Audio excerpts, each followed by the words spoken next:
The skill Summoning the Ancients allows you to summon creatures that lived about 4,000 years ago. These lands are called Tenma, and it was in this place that such a useless skill was awakened. But with the help of this unusual power, the young man can bring an ancient civilization back to life. An incredibly large dragon of fabulous purple color flies high above him. After a while, the guy ended up in the royal capital of Gefel. He clearly didn't expect to see one thing. He seemed numb with surprise and fear. The guy saw an announcement that he, Diluc Rebello, should be sent to the borderlands of Tenma. The guy even dropped his things from his hands. He couldn't understand why he was chosen. Diluc tried to enter the castle, but as it turned out, the king ordered not to let this guy in. The guard was forced to tell the young man about it. The man did not let the guy through, as he was told by an order from above. Then the guard said that Diluc was really a loyal assistant, trusted by King Goethe. The man himself was surprised that the guy was being expelled. After all, he doesn't know anything himself. The guard understands that everyone knows that the policy proposed by the guy has made the country richer. A man can't even understand what the king is really thinking. Diluc realized that something incomprehensible was definitely happening here. Diluc Robelo was born into a rural family of a count. His family protects people and serves the king. Diluc's brothers got great skills, and Diluc himself got a strange, in his opinion, skill summoning the ancients. No matter how hard the guy tried, he couldn't activate it in any way. It seemed that all the work was going down the drain and it was not worth trying at all. However, he did not give up so easily. On the contrary, the guy began to study even harder. The main character successfully passed the exams and proudly became the king's assistant. That's how he started working in the castle and joined the king's entourage, faithfully serving. Diluc was extremely happy to serve the king and help people, but he still found himself in such a situation. It would seem that nothing foreshadowed trouble, but fate decided otherwise. No one in their life wants such an outcome of events. The young man started, as if he had just been torn out of his thoughts, and slowly turned around to meet the gaze of the newcomer. His face, which had previously been frozen in deep thought, now tightened as if he was preparing for trouble. However, the guy, Acto, did not hide his dislike, considered that such a face was still great for Diluc, as well as his skill summoning the ancients. He was clearly not happy about the appearance of the latter. Acto grabbed him by the collar of his t-shirt and approached him. The guy said that Diluc is not a very good person. He was annoyed that for some reason the hero was appreciated more than him, and he also managed to become the king's confidant. The blonde did not think that the king would expel Diluc so quickly. The guy was thinking about what Acto meant. Then Diluc realized that Acto was involved in his exile. Diluc was filled with a feeling of anger. It was hard to imagine how much rage had appeared in such a short period of time.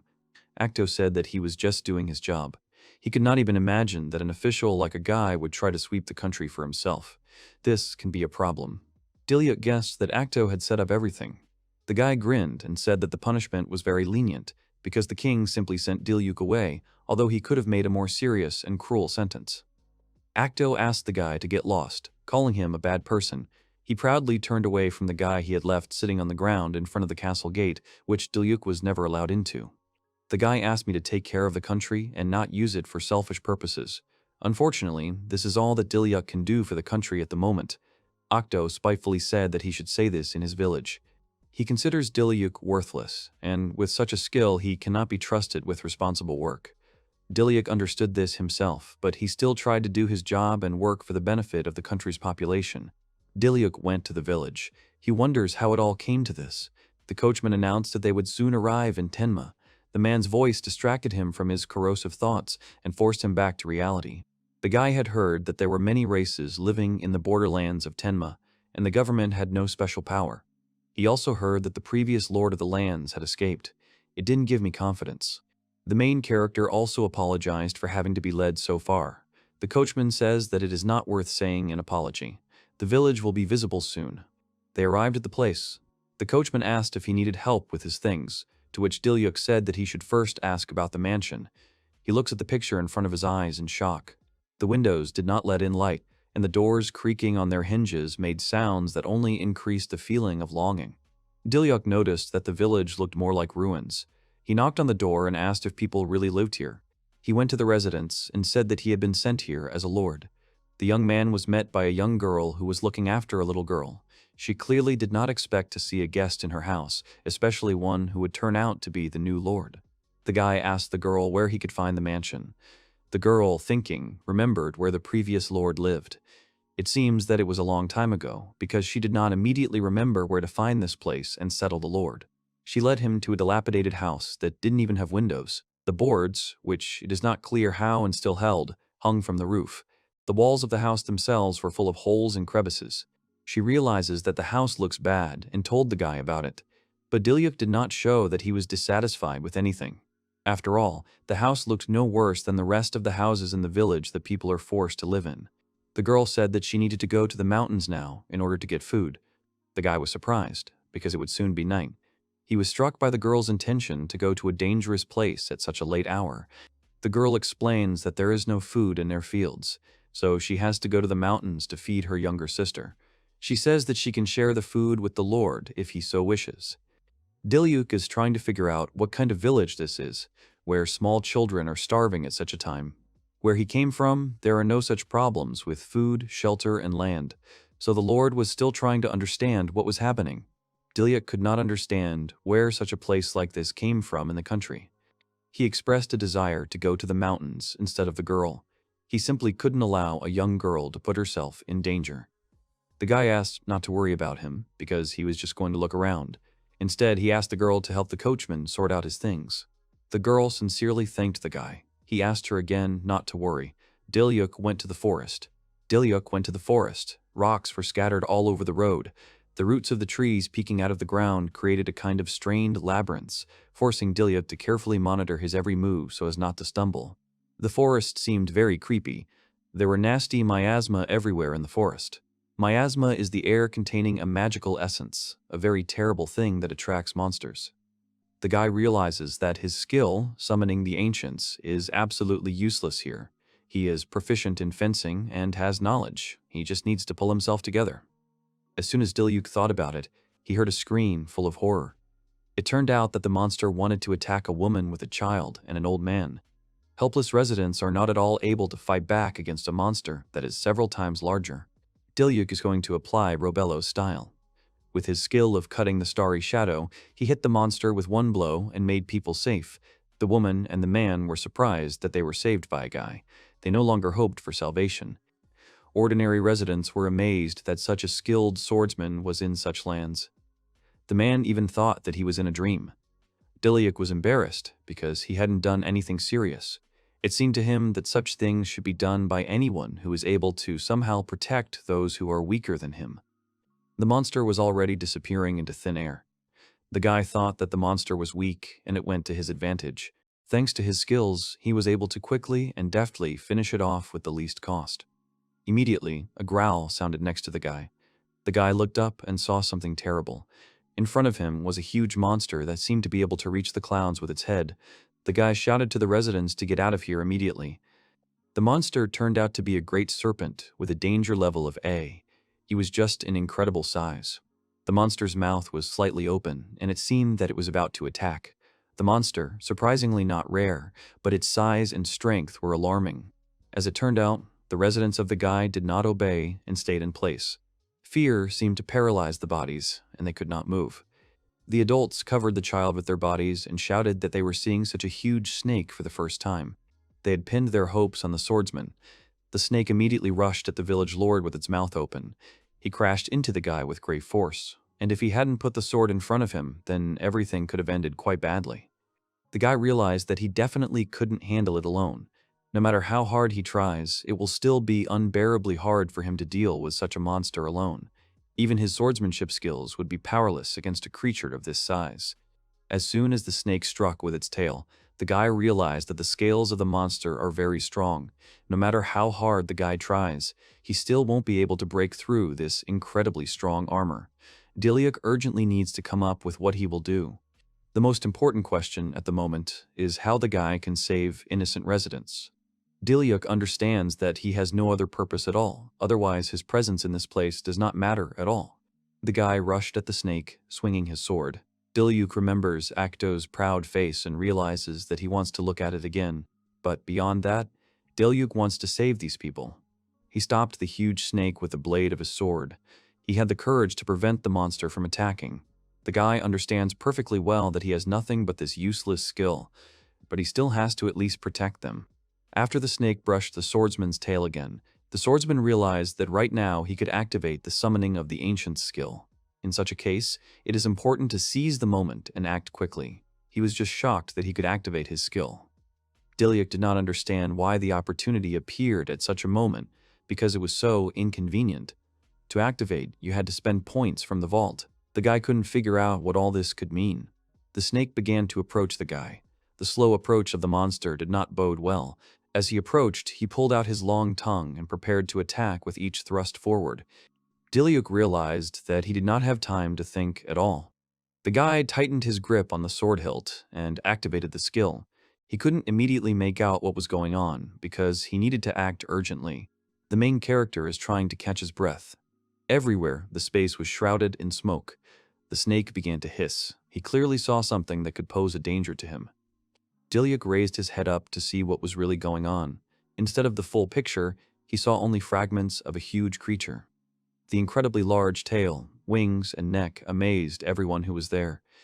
It was hard not to notice how huge and majestic the spirit appeared. Without a doubt, it was he who inspired fear in the great serpent. The huge dragon turned to Diluc and asked what he should do in such a situation. The dragon was so big that the guy was only as tall as his leg. The white dragon was looking at him and waiting for his answer. The guy still couldn't figure out where the huge dragon came from in this place. After a moment, he realized that he had been called Master. The dragon confirmed the guesses, calling him by his full name. Diluc was surprised that the dragon appeared in front of him. Residents were completely speechless from what they saw. The guy was quite a bit embarrassed that he was able to summon such a spirit who, despite his expulsion from the royal entourage, treated him with such respect. The dragon said that there was nothing to worry about anymore. The dragon understands that the guy could single-handedly defeat such a weak monster. Diluc objects and says that he definitely couldn't, because he doesn't know how to use magic either. The dragon explains that then you should not worry. The Diluc skill allows you to use the power of summoned creatures. Now the guy should be filled with magical power. Diluc realizes that now, like the dragon, he can use fireballs. The magical creature confirms this guess and advises you to pay attention to your weapon. Without thinking twice, Diluc exhaled on his sword, and in the blink of an eye it began to burn with a bright flame. The bright light from the sword was reflected in the guy's eyes. He was burning with the desire to protect and secure the inhabitants as well as this flame. The guy has gained incredible strength. Diluc felt a magical flow of energy permeate his essence. Just then, the monster attacked him again. Now it's time to use a new power. The main character uses his usual skill of cutting the starry shadow. After the guy swung the sword and struck, the weapon immediately went out. As it turned out, there was a reason for this. Diluc was surprised that he had struck this snake with one blow. After all, the monster was just huge, and one blow was enough for him to end it once and for all and provide reliable protection and peace to the villagers. The guy didn't believe that he could really beat him.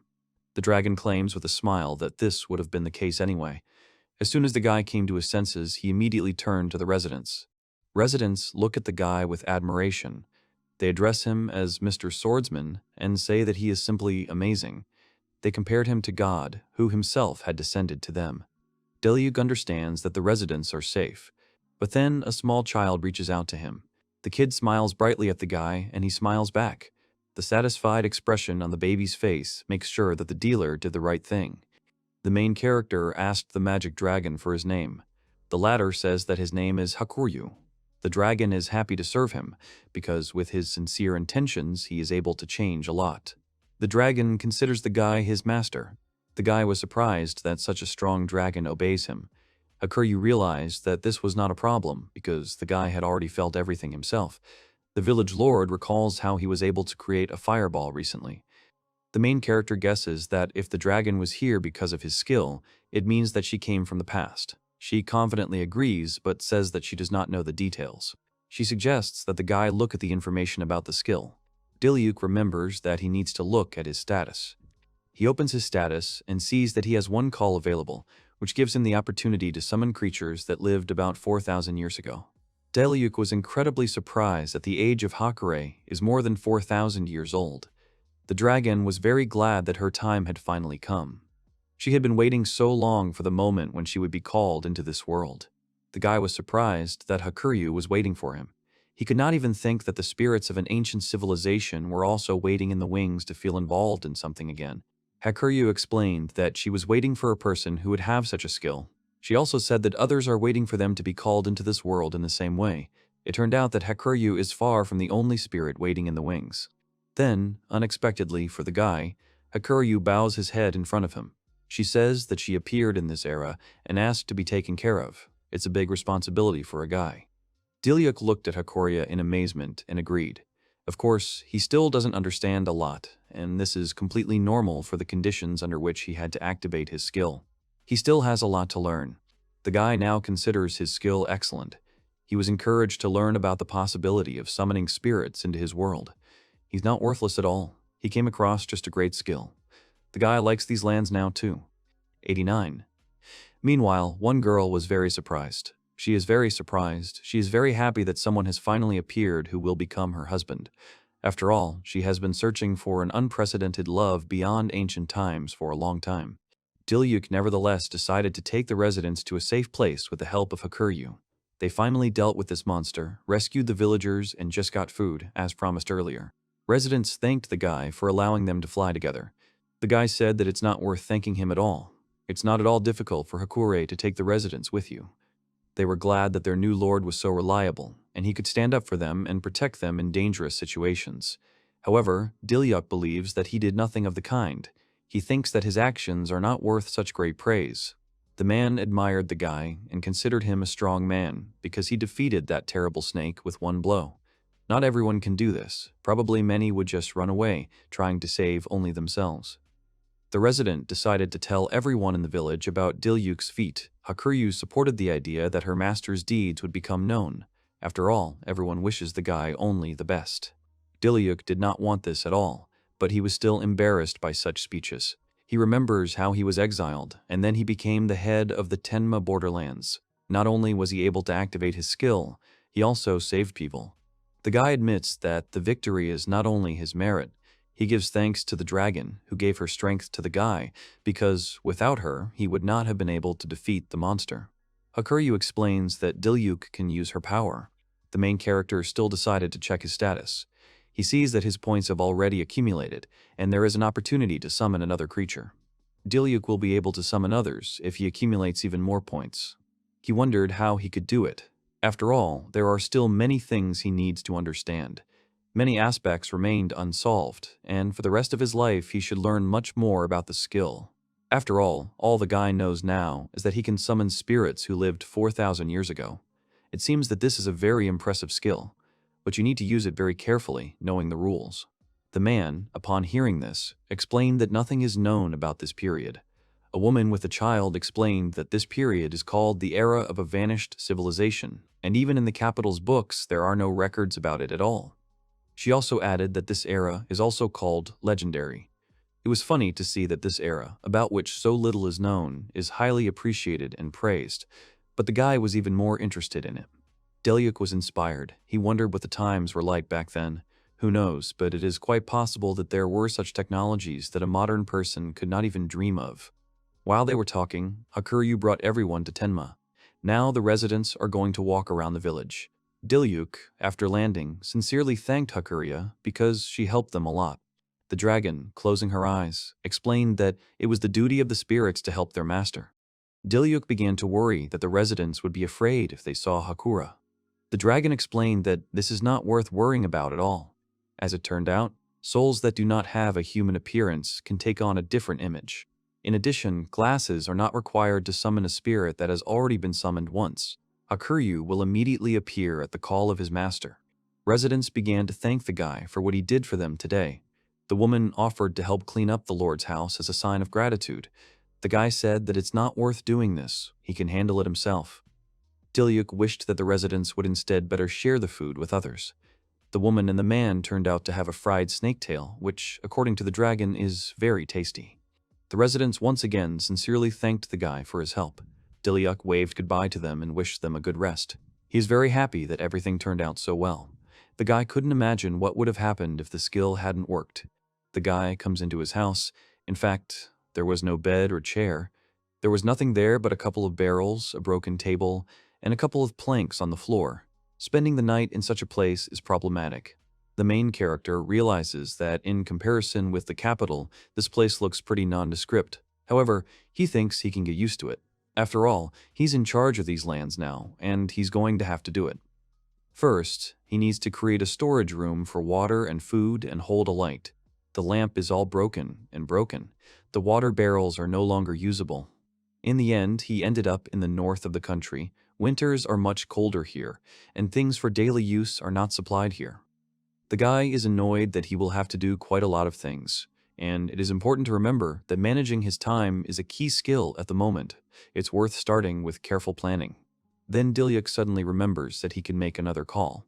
The guy immediately introduces a strong male builder who could fix the house. He would definitely need help in this case. This decision seemed to be the right one, and the guy immediately called up his status, with which he could try to summon the spirit. As it turned out, experience points are quite enough for this case. The guy activates the ancient summoning skill. He turns to the ancient spirit and asks him to go through time and stick in front of him. Last time, because of the battle, the guy couldn't see what his skill really was. Now he has the opportunity to see this phenomenon in all its colors and understand what it is. By subjugating the ancient spirits, he can use their power. This is his worthless skill that he managed to awaken in battle today. Suddenly, an unexpected flash appears, emitting an unknown light. The guy wonders what kind of spirit he will summon this time.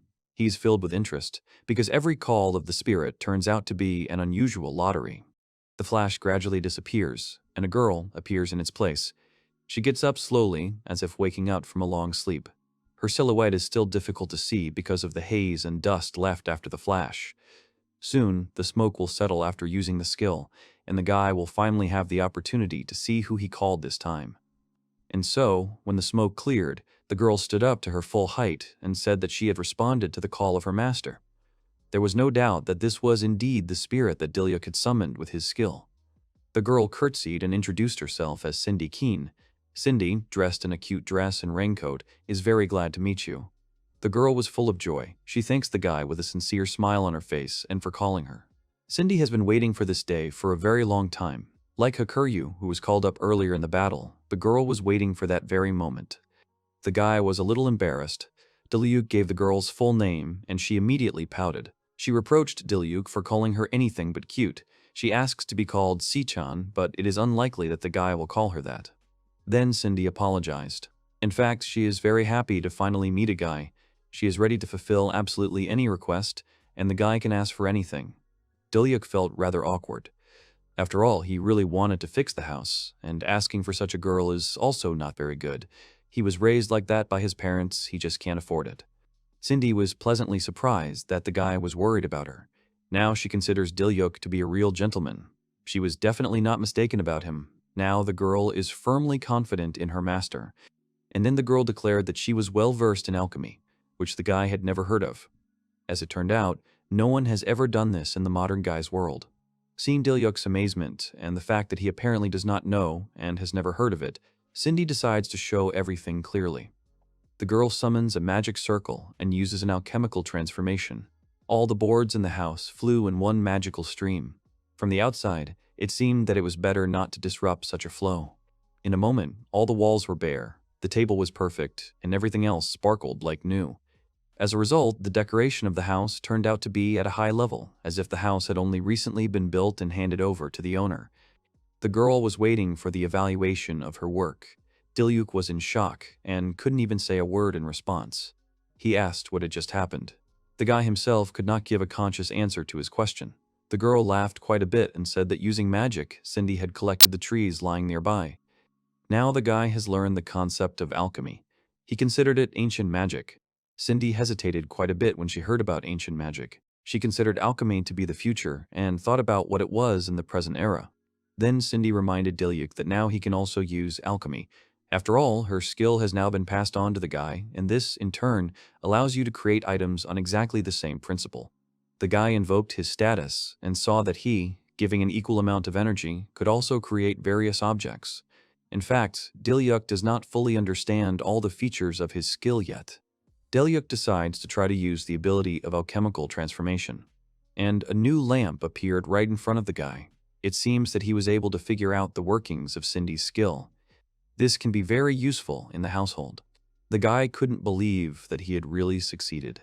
Cindy was glad that her master was so good at creating an item the first time. She was filled with pride for such a skilled guy. Diluc felt his magical energy become less, but this way he will be able to create many things. He feels that now he can bring even more benefits to the village. Cindy also wanted to help, and the things that were broken were immediately serviceable and ready for use. She handled them very quickly, in just a couple of moments. The guy admitted that they could use another lamp, and entrusted it to Cindy. Now he can trust her as much as Hakureo. Diluc is sure that the spirits are devoted to him. The girl got down to business, and after a couple of moments, a beautiful flower-shaped lamp appeared in front of her. The ceiling was made in the form of a bud with petals, and the stem served as a support. 45 Diluc did not expect to see this lamp at all. He grabbed the girl by the shoulders and asked if she could create other magical items. It seems that a wonderful idea was born in his head that could turn the life of the village around. The girl realized that Diluc would have small problems in love affairs. They would have to overcome many difficulties along the way together. She sighed heavily, but then immediately asked me to rely on her. In an instant, Cindy created a glass in which water appears with the help of magic, and a box that can freeze food. There is no doubt that these items can be useful in the household. The guy had never seen anything like it. A similar lamp too, because in the current era there is absolutely nothing that could emit so much light. Lamps in cities can illuminate a maximum of a bed. The girl was surprised by this news. She noticed that the previous lamp did not use magic, and the lamps of her civilization were turned on only with its help. It seems that this is the most important and significant difference. Other magical items were also commonplace 4,000 years ago. We can safely say that the difference in quality was simply enormous. It could be seen by the same lamp. Diluc was very surprised at what kind of civilization there was so long ago. He realized that its inhabitants surpassed the present in everything. It would be interesting to know what led to such significant changes that led to failure. The guy understands that with such a technique, it is possible to improve the lives of the inhabitants of Tenma. Moreover, with such a technique, it will be possible to recreate an ancient civilization. The very civilization about which there is absolutely no information. It takes the guy's breath away to realize that such a developed civilization, about which everyone knows so little, can be recreated. Then humanity will have the opportunity to get a lot of useful things. Cindy announced that she would do exactly as much as the guy asked. She is ready to spend her strength to help the guy, because that's why she came to this world at the request of Diluc. The girl holds a magic lamp in her hands. Its rays brightly illuminate the features of the face. The skill has chosen this particular guy, and a lot of spirits are looking forward to him. Of course, this is still far from the limit, and the guys will have a lot more new information and experience. Cindy, with her usual attentiveness and care, decides to cheer up Diluc and says that he will definitely succeed, because he still has everything ahead of him. She believes that this is just the beginning of their new path. The girl hands the lamp to Diluc. The guy was expelled, and he arrived at this place. Diluc activated the skill and acquired a new target. Now, it's a turning point for him. A lot depends on him now. The villagers are hoping for him, and the guy must justify these hopes. The guy still decided to ask what the phrase, "everything is ahead," means. Cindy was surprised that they didn't say that anymore. The girl felt rather awkward, although she just simply wanted to be on the same wavelength with the guy. Diluc smiled and said that he liked this phrase. Now he is sure that he and Cindy still have everything ahead of them. The guy now fully understood the meaning of this phrase and applied it. The guy wants to get better, revive an ancient civilization, and create a new one. His desires are becoming more and more serious. Most likely, this will become his new goal. Now the guy's desire to make Tenma's people happy becomes a clear goal. He intends to improve people's lives because he now has all the opportunities to do so. Moreover, the villagers are always ready to support their lords. Diluc holds out his hand to Cindy and asks her to take care of him. The girl confidently agrees with a smile and holds out her hand in return. Now they both understand the responsibility they have placed on each other. The guys are going to walk this path together. Sydney shakes hands with the guy and says that she will always be there for him. It's about what she's been waiting for so long. This moment has finally arrived. Then the guy remembers that they need another bed. Sydney was outraged because she thought that one bed would be enough for them. Here, the girl again faces the difficulty of getting closer to the guy. While they were arguing, it was already evening. Two bandits were watching the guys from the forest near the house, who were clearly up to something. The appearance of bandits never bodes well. The new lord needs to be on his guard. The morning has come. The weather is just great outside. Cindy, with a frying pan in her hand, wishes good morning to Diluc. She obviously got up much earlier than the guy. The guy noticed that the girl got up quite early. Cindy explained this by saying that she tries to be useful after the draft. She really wanted to cook breakfast and wait for the guy. She even created kitchen utensils with the help of alchemy. However, they don't have any food at all. The girl was very disappointed with this because she wanted to please her master and did literally everything for this. But all she needed was some breakfast food. Cindy was upset that she couldn't create food with alchemy, and she wanted to feed her master. The guy's glad that she was worried about him, but he thought that there was not such a serious reason to be upset. Diluc began to think that they should get food first. To do this, you need to look at the fields in the village. As a rule, residential settlements simply need to have fields with crops from where people could consistently receive food. Today, for breakfast, the guys have to eat the fried tail of a snake. Cindy wasn't sure if it was delicious. However, they had no choice. Moreover, Henkyou used to say that it was quite tasty. The guys went to look at the fields.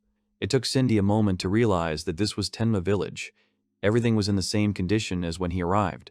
The fields needed water, and there were very few crops. It is clear that there are not enough workers. An old man noticed the people passing by. He called out to the Lord and sincerely thanked him for yesterday's rescue. The old man was proud that they had such a reliable and brave Lord. They were lucky to meet again today. The guy guessed that the man was working in the field today. He confirmed and said that he still decided to avoid the forest as much as possible and first take up the weeds. The old man realized that not everything can be as safe as working in the field. As it turned out, there are a lot of weeds in the field, and there are not enough workers' hands. The old man noticed that a young girl was standing next to Diluc and asked who it was. After all, the old man had not seen this girl before, and he was interested to find out where she came from. Diluc remembered that he had not introduced the girl yet. Cindy shouted forward and said that she was the future wife of the Lord. The guy refused this and explained that he had summoned her as well as the dragon. Now Cindy is his new companion. Cindy told me that her new skill is alchemy. The old man realized that nowadays there are no such skills at all. Alchemy sounds like something magical. The man is not yet aware of everything that is happening. Cindy is going to show everything clearly this time instead of explaining. She summons an alchemical machine and uses the transformation to extract a scythe. This subject will certainly be very useful in your work. The man was surprised by how quickly the girl created the tool. It took her a couple of seconds to do everything. She wants to be useful to the Lord and the people of Tenma. Cindy handed it to the man and said that she would help other people for the sake of her master's dream. The girl's intentions were visible through and through. She really sincerely wanted to help everyone in the village. The girl explained that this tool uses magic, and the man needs to test it. The usage is quite simple, and it is not difficult for even a child to figure it out. The old man made a couple of movements with his scythe. He was delighted that this tool even cuts thick roots. It's the first time he's seen something like this. One could immediately understand that this would make it much easier to work in the fields. Cindy explained that if a man presses a button, the tool will become both a hoe and a plow. The man explained that such a thing could help everyone in the village. Of course, he is very glad that now the work will be easier. The guy praised Cindy. Diluc asked to do the same thing for him. He wants to give these things to the residents. The guy appreciated the girl's product. No one had any doubts that this thing would be useful. The girl confidently agrees, but in order to transform a lot of metal, there is one trick. It would seem that everything was going very smoothly, but the guys almost forgot about the most important condition of alchemical transformation. Cindy reminds us that alchemy is an equivalent exchange. Metal, which will become a rural tool, attracts magic to itself, changes, taking a specific form. The girl, snuggling closer to Diluc, explains that only magic tools made entirely are attracted to each other. It is quite understandable, and it was not difficult to figure it out for ourselves. However, the guy took all this too literally, and still decided to write such a thing down in his notebook, citing a magnet and iron as an example. Diluc believes that he simply cannot miss a single important detail that can somehow help.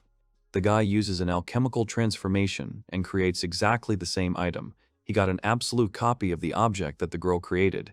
This is not surprising, because they now have the same skill. He hands it to Cindy, and she says that this item is simply magnificent. However, this subject was studying a strange sound and a magical glow around laughing. As it turned out, the guy was able to accumulate 200 points. This means that the dealer can replenish them by helping with the household. The girl was very happy for her master, because he was getting closer to fulfilling his dream with every step. If the scale is completely filled, then he will be able to summon a new spirit. To do this, you need to help the villagers even more and increase the number of victories over monsters. And the summoning of a new spirit can be useful for residents, so a guy can kill 2 birds with 1 stone. He was very satisfied with this arrangement of affairs because this way he could save time. Suddenly, a scream was heard from the direction of the house. All the people immediately started up and turned their heads towards the noise. No one expected to hear this in the middle of the day and even among other residential buildings. The old man pointed his finger at the house that stood nearby. He said it was from Letitia's house. The man was really scared himself. He seems to be as worried about the villagers as the Lord is. Diluc said that this is the right house, and they need to make fun of it. The girl agreed with him. The guys headed there. As soon as they arrived, the front door of the house opened faintly. It felt like someone had pushed the door open weakly. A girl came out of it who could barely stand on her feet. She, with eyes full of horror, asked the gentleman to help. She said something happened to her sister. The guys looked into the house and saw how the bandits had captured Letitia's younger sister. The situation is urgent and requires urgent intervention. The guys rushed inside the house to help, but it wasn't that simple. They were horrified. Letitia said that many villagers and their parents themselves had become victims of bandits. Now she can't even imagine what would happen if her sister was also taken away. Diluc was about to pull out his sword, but suddenly one of the bandits ordered not to move, otherwise he would do something irreparable to the girl. Everyone was afraid for Rishi's life, so they were forced to do as the criminal said. An action plan was urgently needed. The little girl's eyes immediately filled with tears of fear. She looked at them all and waited for help. The guy realized that if he called Hakura, the bandits could do harm. Nothing good will come out at this rate. Diluc thinks about what to do now. He does not have enough time to quickly, and most importantly correctly, weigh everything, because people's lives depend on further actions. Then Cindy stretches out her hand and addresses the kidnappers.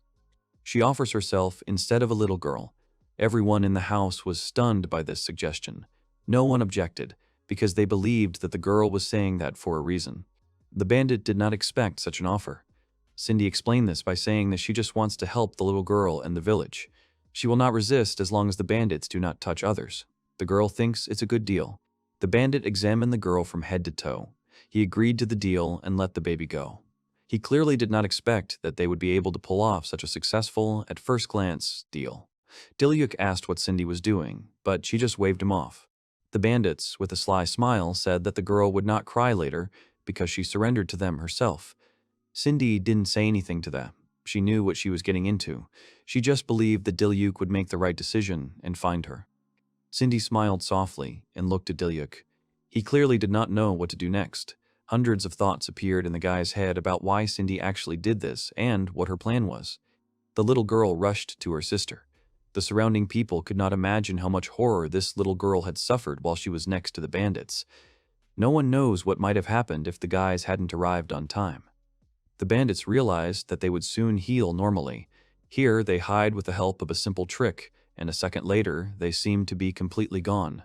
In their place, only haze and dust remained, which were also part of the reception with the disappearance. Letitia tearfully apologizes to the guy. After all, Cindy had to go to the bandits instead of her sister Rena. Diluc explains that this is not their fault at all. Besides, Cindy knows how to use magic, and she will definitely be able to come out in one piece. Then the guy realizes that the girl just wouldn't give up, and she definitely has a plan.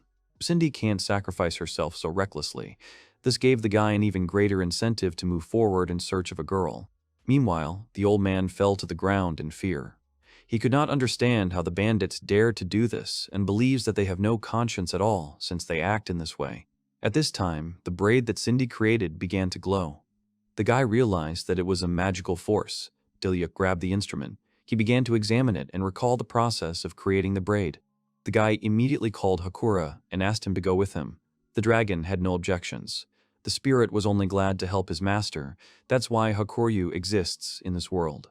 The girl ended up in some kind of cave. There was plenty of lighting. The other bandits were laughing among themselves. They did not expect that a young girl would be brought to them, and after learning the story that she came of her own free will, she was completely amazed. They regard Cindy as a good deal. After all, it was an easy catch. The bandits believe that the girl will bring them a lot of money. Her appearance suggests that she is most likely from a sufficient family and has valuables with her. However, the bandits who conducted the search said that there was nothing valuable in her belongings, and they obviously would not receive money. Then all the expectations of the criminals were destroyed. They wanted to get their share of the so-called campaign, but they didn't get anything. The bandit considered the girl strange, because she said that she would not resist, so even now she is sitting calmly. It seemed to him that the girl was not at all afraid, like the rest of the people in the cave. The bandit points his finger at the other victims. He explains that the girl needs to go to them. The rest of the people can't say a word out of fear. The girl felt so sorry for them that she couldn't help but sympathize with them. Cindy realized that these were the missing villagers who, like her, ended up in the cave. It is unknown how long these people stayed in such a creepy place and disgusting conditions. The bandit explains that Cindy will face the same fate as everyone else. The entrance to the cave is blocked, so no one will enter them, and you cannot dream of escaping. It would seem that everything is doomed to failure. The girl said that it was not for her to worry at all. She says that her master will definitely come here. Cindy, despite all the surrounding conditions, stubbornly believed in Diluc and that he would definitely come for her. Then one bandit seemed to get angry and ordered the girl to watch her tongue. The man is clearly not used to the fact that someone else is able to point him out. He became enraged, and then something irreversible happened. The girl did not expect such a disaster when suddenly an explosion sounded behind the bandit. It is unclear why, but this explosion made my soul feel calmer. It was all because the girl knew who was behind it. The bandit turned around and angrily asked what kind of sound it was just now. None of the criminals expected that someone would find and destroy their secret place. They were furious about it. Diluc stood nearby with a sword in his hands, shrouded in smoke and dust. The guy apologized for waiting. He was on the right path and believed in his conviction. That's why he found Cindy so soon. The bandits couldn't figure out how Diluc knew about their place. However, this no longer played any role, because now there will be a battle for the right to life of those people who ended up in the cave through the fault of criminals. Diluc explained that Cindy had told him her location by attracting magical energy. It was just a great idea to find each other if necessary. The magical objects created by Diluc and Cindy attract. Cindy praises Diluc with a smile. She believed in him. She didn't even have to explain anything to the guy to find her. She was confident that Diluc could handle it. The bandits started up and considered it a problem. One of them says not to worry. It seems that the bandits did not use all their cunning tricks and were ready to demonstrate some more tricks. Despite the fact that the guy found this place, the bandit can also use magic. It wasn't that simple. Banlit began using a skill that they assumed could help defeat the swordsman. Diluc was never embarrassed by such news and began to attack. He approached the man with lightning speed, which did not go unnoticed by the bandit. He certainly did not expect such a trick from the guy and was immediately amazed. The guy immediately used his star shadow cutting skill and defeated the first bandit. It didn't take him the slightest effort to defeat the first bandit. It was a pretty good start to the fight for the lives of Cindy and the residents. The second bandit began to wonder in horror who the guy was. At this time, Diluc was already behind him and was preparing to strike. The criminal didn't even have to guess. After a couple of moments, he personally became convinced of the guy's skill. Thus, all the bandits were hit and neutralized. Diluc sincerely thanked Cindy because it was thanks to her that the guy was able to find this place. It was just a flawless plan that, for the most part, was built on trust. After that, the hostages exclaimed joyfully, because now they are saved. They couldn't even believe in such a miracle. They thought that something incredibly terrible was going to happen to their lives. But the trouble was over. The guy was surprised at how many residents were hit by bandits. It is not surprising that the village is in such a state. After all, bandits very often roam these lands in search of a catch. Diluc and Cindy quickly began to remove handcuffs from people. Thus, they again gave them the very freedom that the criminals had taken away from them. The guys couldn't imagine how much they mean to all these people right now. Diluc realizes that all the residents are now free, but suddenly noticed something strange. He went to the grate and saw something unusual. As it turned out, half people were sitting behind the iron bars, who also turned out to be victims of bandits. Diluc carefully asks the creature if he is injured. The gnome-like creature did not believe that they were being freed. He was so scared that he did not believe in his salvation. The main character said that it was true, and then called everyone out. The dwarf, with tears in his eyes, began to talk about how their people had always oppressed and put no value on anything. It was obvious how lost the dwarf was when he was treated like a human being. Diluc took off the handcuffs and said that now everything is over and there is nothing to worry about. The guy again gave them peace of mind in their anxious, full of fears for the next day, life. As a lord, the guy is very happy to help all living beings. The dwarf asked the guy about who he was. The guy holds out his hand to the dwarf and says that he is the lord of the village of Tenma. The dwarf was incredibly embarrassed that the man had extended his hand to him. He gladly shook it and asked for the opportunity to repay the debt to Diluc's village for saving him. No one had ever treated dwarves like that before. The guy sincerely thanked the dwarf and asked if they did not want to return to their native home. It seemed to him that after a long absence, the creatures would like to return to their native lands as soon as possible. The dwarf explains that he cannot return unless he pays off the debt. This is the essence of dwarves. His intentions are quite serious. Another creature approaches the guy and expresses a desire to also thank the guy for saving him. The guy who looks like a bear also wants to repay the rescue, but he is disappointed that people are afraid of their appearance. They are much larger than ordinary people, not to mention the fur and bear ears on their heads. But then the people who had been in the cave for a long time came up and said that all the people and creatures in the cave had become closer. So those present want to convince the rest of the residents that the creatures are not worth being afraid of at all. Diluc was very glad that everything turned out that way. He believed that the people of Tenma would be happy to see absolutely everyone. Although Diluc came to this village quite recently, he is definitely confident in his words. Everyone was very happy. Diluc suggested that everyone go to the village. Henkyou helped everyone get home. The summoned spirits and Diluc were convinced that Cindy was doing well. The girl showed just great wit and trust in the Lord. Then Letitia and Rena ran to them. They were calling for their mom and dad. A woman and a man stood in front of Letitia and Rena. They were incredibly happy to see their daughter safe and sound, after which they apologized to them. Parents hugged their children. Letitia said that all the villagers had returned. She asked Cindy how she could be thanked for such help, to which the girl explained that it was not her who needed to be thanked, but Diluc, since she herself had done nothing of the kind. The girl took Diluc's hands and said that she would never forget this feat.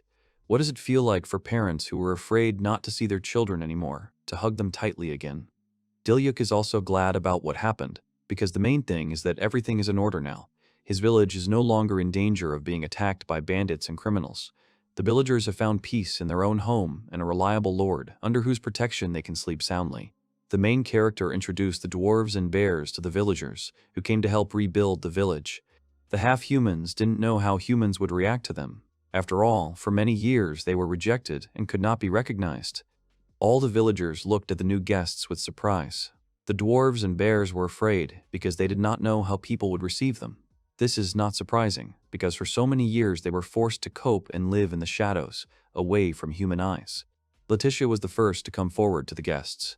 Everyone watched it in silence. No one said anything because they were thinking about their own things. She spread her arms and sincerely thanked the dwarves and bears for supporting her parents. The girl appreciated the significant contribution of the people who found themselves in the cave. The bears were surprised that people were not afraid of them.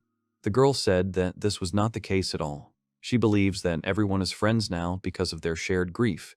The girl is right in some ways, because the common grief has made the people of the village friendlier. The villagers gladly supported the girl's words. They added and said that they would feel much safer if the dwarves and bears stayed with them. After so many years, they finally accepted them. The dwarves and bears were touched by the people's reaction to their presence. It feels like my soul has become much warmer than before. Cindy and Diluc were also happy with everything. The dwarves approached the guy and said that the village was really good, just as Diluc had said. No one expected to see such a friendly village, but everything turned out even better than expected. In response, the guy sincerely thanked the bears and dwarves for coming to their village. He relies on the guests. After all, they promised to help with the restoration of the village. The dwarves intend to work hard because they build houses well. The bears also expressed their desire to help, and all the people in the village cheered up when they heard these words. Diluc expressed his sincere gratitude to everyone. Well, This was the first step towards the dream of a happy life in Tenma. The guy wants well-being for all the villagers and confidently goes towards this goal. The city has quite a lively and energetic atmosphere. Everyone is going about their business. Cindy and Diluc received an excellent award. Their efforts were not in vain. On top of that, they also rescued the missing villagers. Diluc suggested that the police themselves did not know what to do. Cindy noticed that the police officers were confused when they brought the bandits. The guys captured the kidnappers. Several days have passed since that moment, and to get a reward from the police, Cindy and Diluc arrived in the nearest city. The kidnappers committed many criminal acts that should be punished by law. It turned out that not only in Tenma, but also in this city, people felt relieved. The guys looked around, watched the people for a bit, and noticed how busy the city was. Cindy compared it to being in an ancient city. Diluc asked if the cities in the past did not differ from the current ones. The girl explained that in the past they were more developed. Before that, it was possible to get along only by remembering the magical objects created in alchemy. The guys admitted that the city they are in is also quite good, but the technologies of the past still do not leave anyone indifferent. Cindy hugs Diluc by the hand and says that she will consider the best city to be the one where she can walk with her master. The girl beamed all over. She thought that she and Diluc had flown to Hakuria in the city for a date. The guy dispelled all the girl's dreams and said that he had an important task for today. The guy wants to make a deal. Cindy's eyes lit up with interest. She is sure that Diluc has come up with something very interesting. She couldn't wait to find out what was waiting for them here. Diluc explained the fact that Tenma has no connections with the outside world. This greatly affects her standard of living. Fixing this aspect would help people feel better. The guy wants to try to sell things created by Cindy, and since he has also learned alchemy, he wants to sell goods in large quantities. Things will have to be of good value. If the guys can make money on this, then it will certainly help the whole village. And in this case, the guys must succeed. Cindy believes in Diluc. The guys also arrived at the Maple Chamber of Commerce. According to rumors, this ward is the best in the country. Cindy and Diluc enter the store. In response to the greeting, the man who was sitting at the table said that he had not seen them before. The man asked to speak briefly. He asked why the guys have come. Diluc immediately saw what the country's main trading company looked like. He said that he wanted to sell the product. The merchant asked what kind of goods the young man had brought, and when he found out that these were everyday utensils, he said that he was not interested in junk.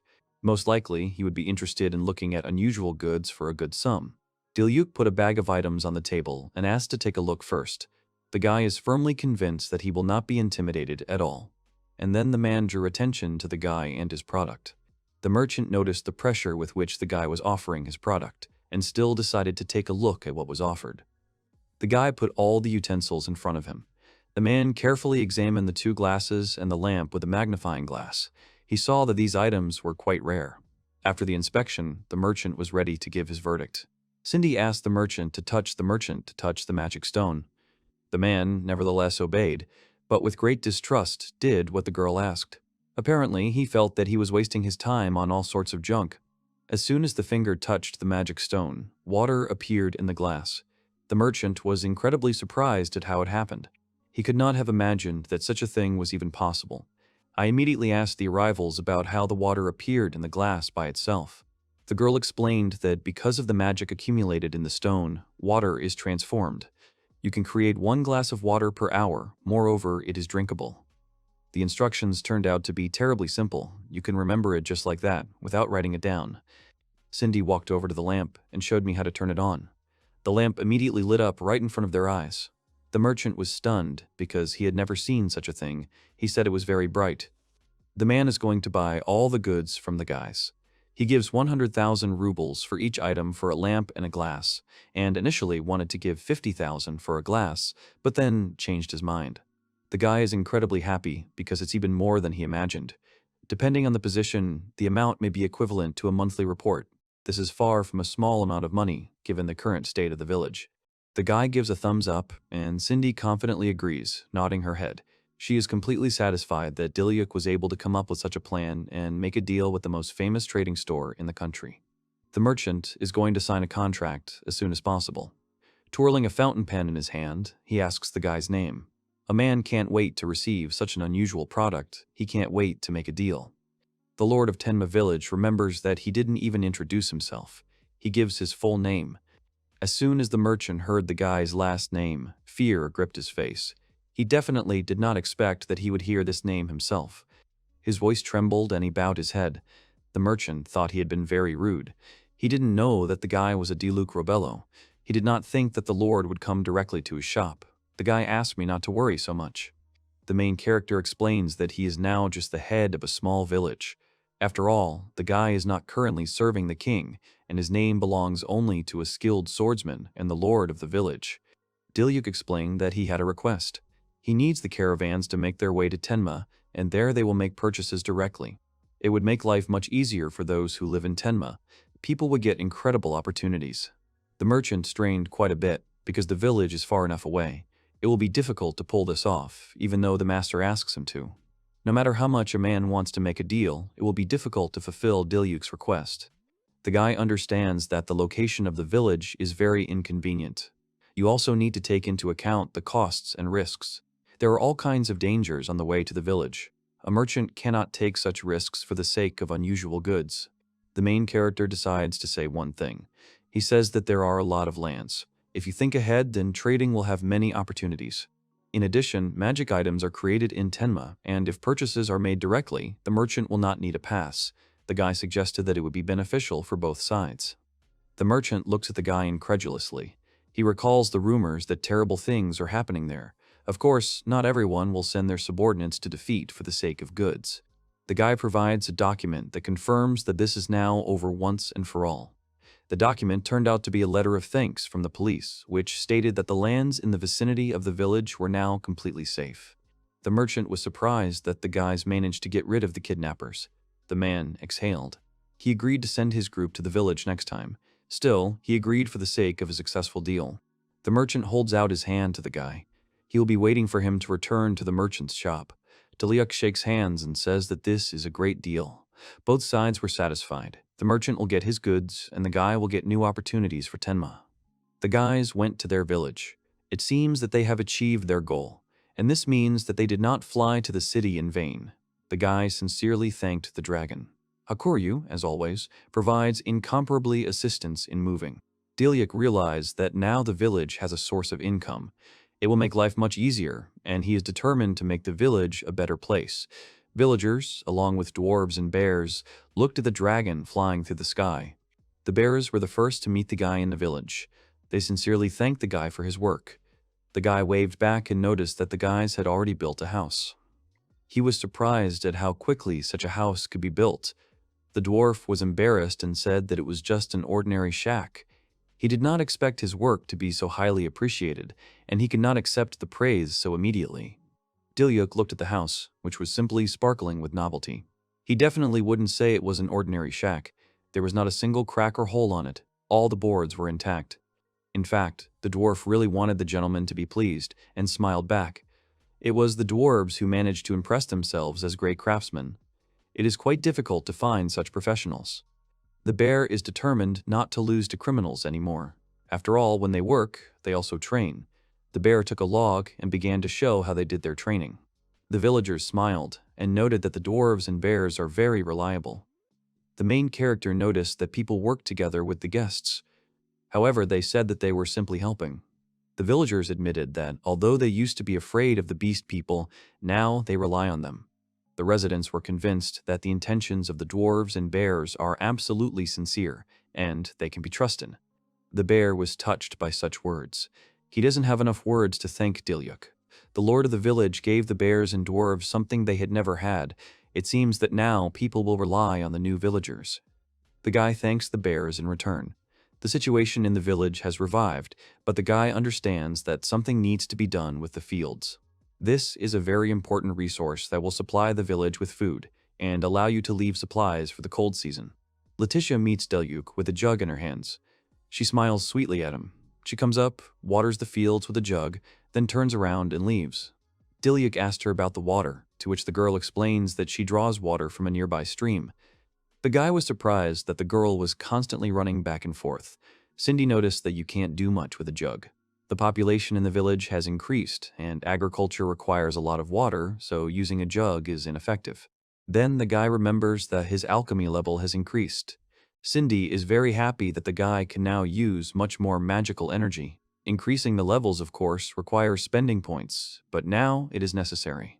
The lord of the village is going to try his new level in alchemy and applies the transformation. With the help of magic, something is created that could help in the household. Still, another unusual object appears from the clouds of magic dust. All the guys are looking forward to what will already happen as a result of alchemy. As it turned out, Diluc turned out to have a water channel. The guy admitted that he did well. Cindy praised him. Letitia was amazed that he was able to create even a water channel, despite the fact that the ground here is unusually hard. It would be a big and very long job for people. The girl thanks the guy for the work done. However, Diluc is interested in why there is very little water from the stream. Water trickled down the canal. This is not enough to collect a jug, let alone watering crops in the fields. The guy guessed that the inhabitants used to live on water from this source. After all, there are absolutely no water sources nearby anymore. Not only is it far to go to the source, but there is also less water coming from it. Letitia explained that there used to be more water, but recently the inflow has sharply decreased. This has significantly changed the lifestyle of all residents. All the work in the fields and the household was completely difficult. The guy noted that there was much less spring water, and he needed to find out the reason. After all, there has been no change in the climate here, and the problem must be at the source. The guy began to guess that something had happened in the forest, and it would need to be checked. However, you need to remember that you need to be very careful in the forest, as monsters and other dangers may be waiting there. Diluc, along with the bears, went in search of the reason for such a small amount of water. The bear also warned the guy and asked him to be careful because there is still a long way to go. Dangerous monsters live in these places. Perhaps they have something to do with water restriction. In any case, you need to check. The guy asks the bears to be alert and keep an eye out. The bear says that the guy must return to the village in one piece. Diluc does not understand what it is about. Of course, such anxiety was unusually pleasant. However, there were no good reasons for this. The bear says that otherwise he will not be able to look into Cindy's eyes. He remembers how the girl aggressively hinted at them protecting the guy. The girl simply cannot allow anything to happen to her master. Diluc apologized for the girl. He wants the guys to do the hard work in the study as well. The guy takes a net out of his bag, and the bears asked what it was for. Diluc began to explain that this net was made for catching wild boars. Weights made of magic stones are attached to it in the corners. This device is quite simple to manufacture and use. It will definitely be useful in various campaigns. When the prey gets into this net, the trap will close. If a person gets into the network, then you just need to touch me to get free. This is an automatic security capture network. They said it was a great idea and started installing it all faster. They were glad that their food extraction would be easier now and admired how smart the Lord was. Diluc believes that if it is possible to get at least a little food in this way, then residents will not have to go to the mountains. This way, they will be able to help the residents even more. The guy and the bears began to walk on. The further they go, the more miasma spreads in the forest. The road in the forest is becoming more dangerous. They need to be extremely careful because no one knows who may meet on the way. The bear had a request to the village lord. A bear with a serious expression on his face asks the guy to provide them with a battle with monsters if it appears. In fact, it was clear that he was confident in his intentions and desires. The man admits that they are noticeably stronger than humans, but even so, they were captured by bandits. At first, it may even seem that the bears were upset about this. After all, they became vulnerable with their strength anyway. In the end, the guy saved them, and the bears would really like to show him their true strength. It seems that they have just the same enormous reserve of this power, which they so want to demonstrate to the lord of the village. Diluc agreed. But as a lord, he can't stand by and watch his people put themselves in danger. He asked the bear if the lord could guide them during the battle. The bears gladly agreed. Suddenly, a monster comes out from behind. His angry growl is creepy. The guy obviously didn't expect to hear this so soon. The monster was simply huge in size. Its appearance could easily inspire fear. They immediately became alert and assumed a fighting posture. As it turned out, the enemy turned out to be Cerberus. His huge and powerful body holds a massive neck with 3 heads. The mouths were open at each head. Drool dripped almost to the ground. Diluc gave instructions to surround the monster to begin with. One bear should stay with him. Everyone immediately took up combat positions and prepared to attack. Everyone was patiently waiting for the command from Diluc. Due to the fact that Cerberus has 3 heads, he has a great view. First, you need to disorient him in close combat. Diluc immediately guessed this and began to build battle tactics in accordance with this information. The bear clenches his paw into a fist and is about to show all the bearish rage. He immediately rushes at the monster and eliminates one of the heads. It was not difficult for him to deal with this, because he had long wanted to show all his might. Diluc considered this a great way out, but you still can't lose your vigilance. The guy gives a command to one of the bears to throw a stone at the monster. The bear listened and did everything as the village lord said. As soon as the monster was partially neutralized, another bear jumped on it and struck it with a spear. He also showed all his might and strength and made the guy make sure of his loyalty and reliability. Thus, the monster was defeated. The bears think it's all thanks to the master. The lord runs to the bears and praises them with a smile, saying that they did a very good job. There is very little left to the water source. Everyone is determined to keep going in the same spirit. The guys reached the place. Diluc was amazed at the view they found. There really is a spring in the mountains. He was so big and beautiful that he was speechless at the sight of him. The water flowed down from the rocks, straight into a large pond. The water was so clear that you could see the bottom of the pond. If all this water gets into the village, it would be very good. Here, it seems that the guy saw the cause of the problem, because of which the villagers were limited in water. It turned out that there is a huge stone that interferes with the flow of water. The bear decided to break this stone and asked to leave this task to him. It seemed that there was very little work to be done, but it turned out to be not so simple. As soon as the bear approached him with a shovel, the stone began to move and make strange noises. It turned out to be not a stone, but a stone golem. The monster began to gradually straighten up, and after a couple of minutes he was already standing tall in front of people and bears. The creature was so huge that they had to wring their heads to examine it. Diluc gave the command to throw large stones at him. The bears didn't understand how this could help, but they continued to do as he said anyway. Immediately, large stones were thrown at the monsters. The bear noticed that this trick didn't work, but the guy convinced everyone that everything was fine. Diluc made me believe in him with these words. The guy's actions in the past had an impact on his credibility.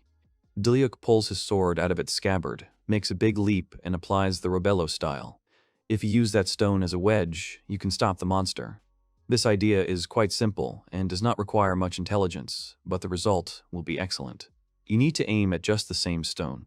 The guy uses a fiery incision of the full moon, thereby depriving the monster of a leg. The golem's leg begins to part into a fine crumb so that it is impossible to see it. Large stones fell directly into the water. The guy understands that if the garbage continues to fall apart, it will fill the entire pond.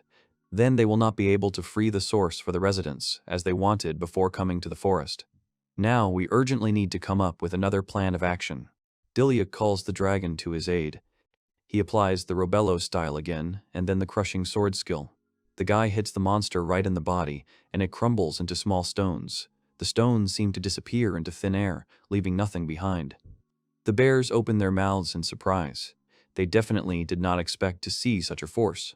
The guy stuck the blade of the knife into the stone that was left by the monster. This stone turned out to be an energy stone that helped the golem move. The guy picked it up. The bears began to praise the Lord with a smile. Diluc, in turn, sincerely thanked everyone else. As a result, the golem shattered into dust, and the problem of inaccessibility of the source was solved. Now residents will be able to use the water. The water should return to the village. The guys decided to return as soon as possible. They all really wanted to look at the happy faces of the residents. At this moment, the royal capital decides its business. Octo arrived to the king. The king looked at him with displeasure. Octo was also unhappy to see his majesty.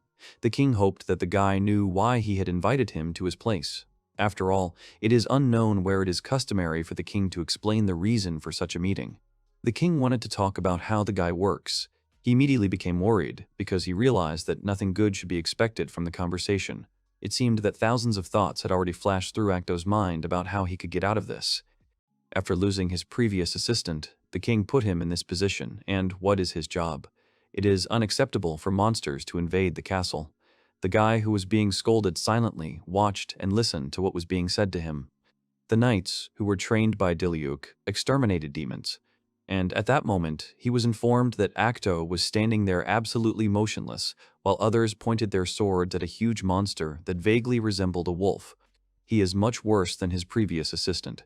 The king was extremely angry and disappointed about this situation. He shouted at his assistant, hoping to convey to him all his distress. Acto's reputation in the castle couldn't be worse, although he is the son of Duke Higgins, but such a thing is not allowed. He doesn't do any work at all, preferring booze and fun. He treats knights terribly and does not want to work for the good of the king at all. After all this, the king made a decision. He suspended Octi Higgins from work for a whole month. He pronounced his sentence sitting on top of the throne in front of the guilty young man. The guy was shocked by such a long suspension and incredulously asked about the sentence period.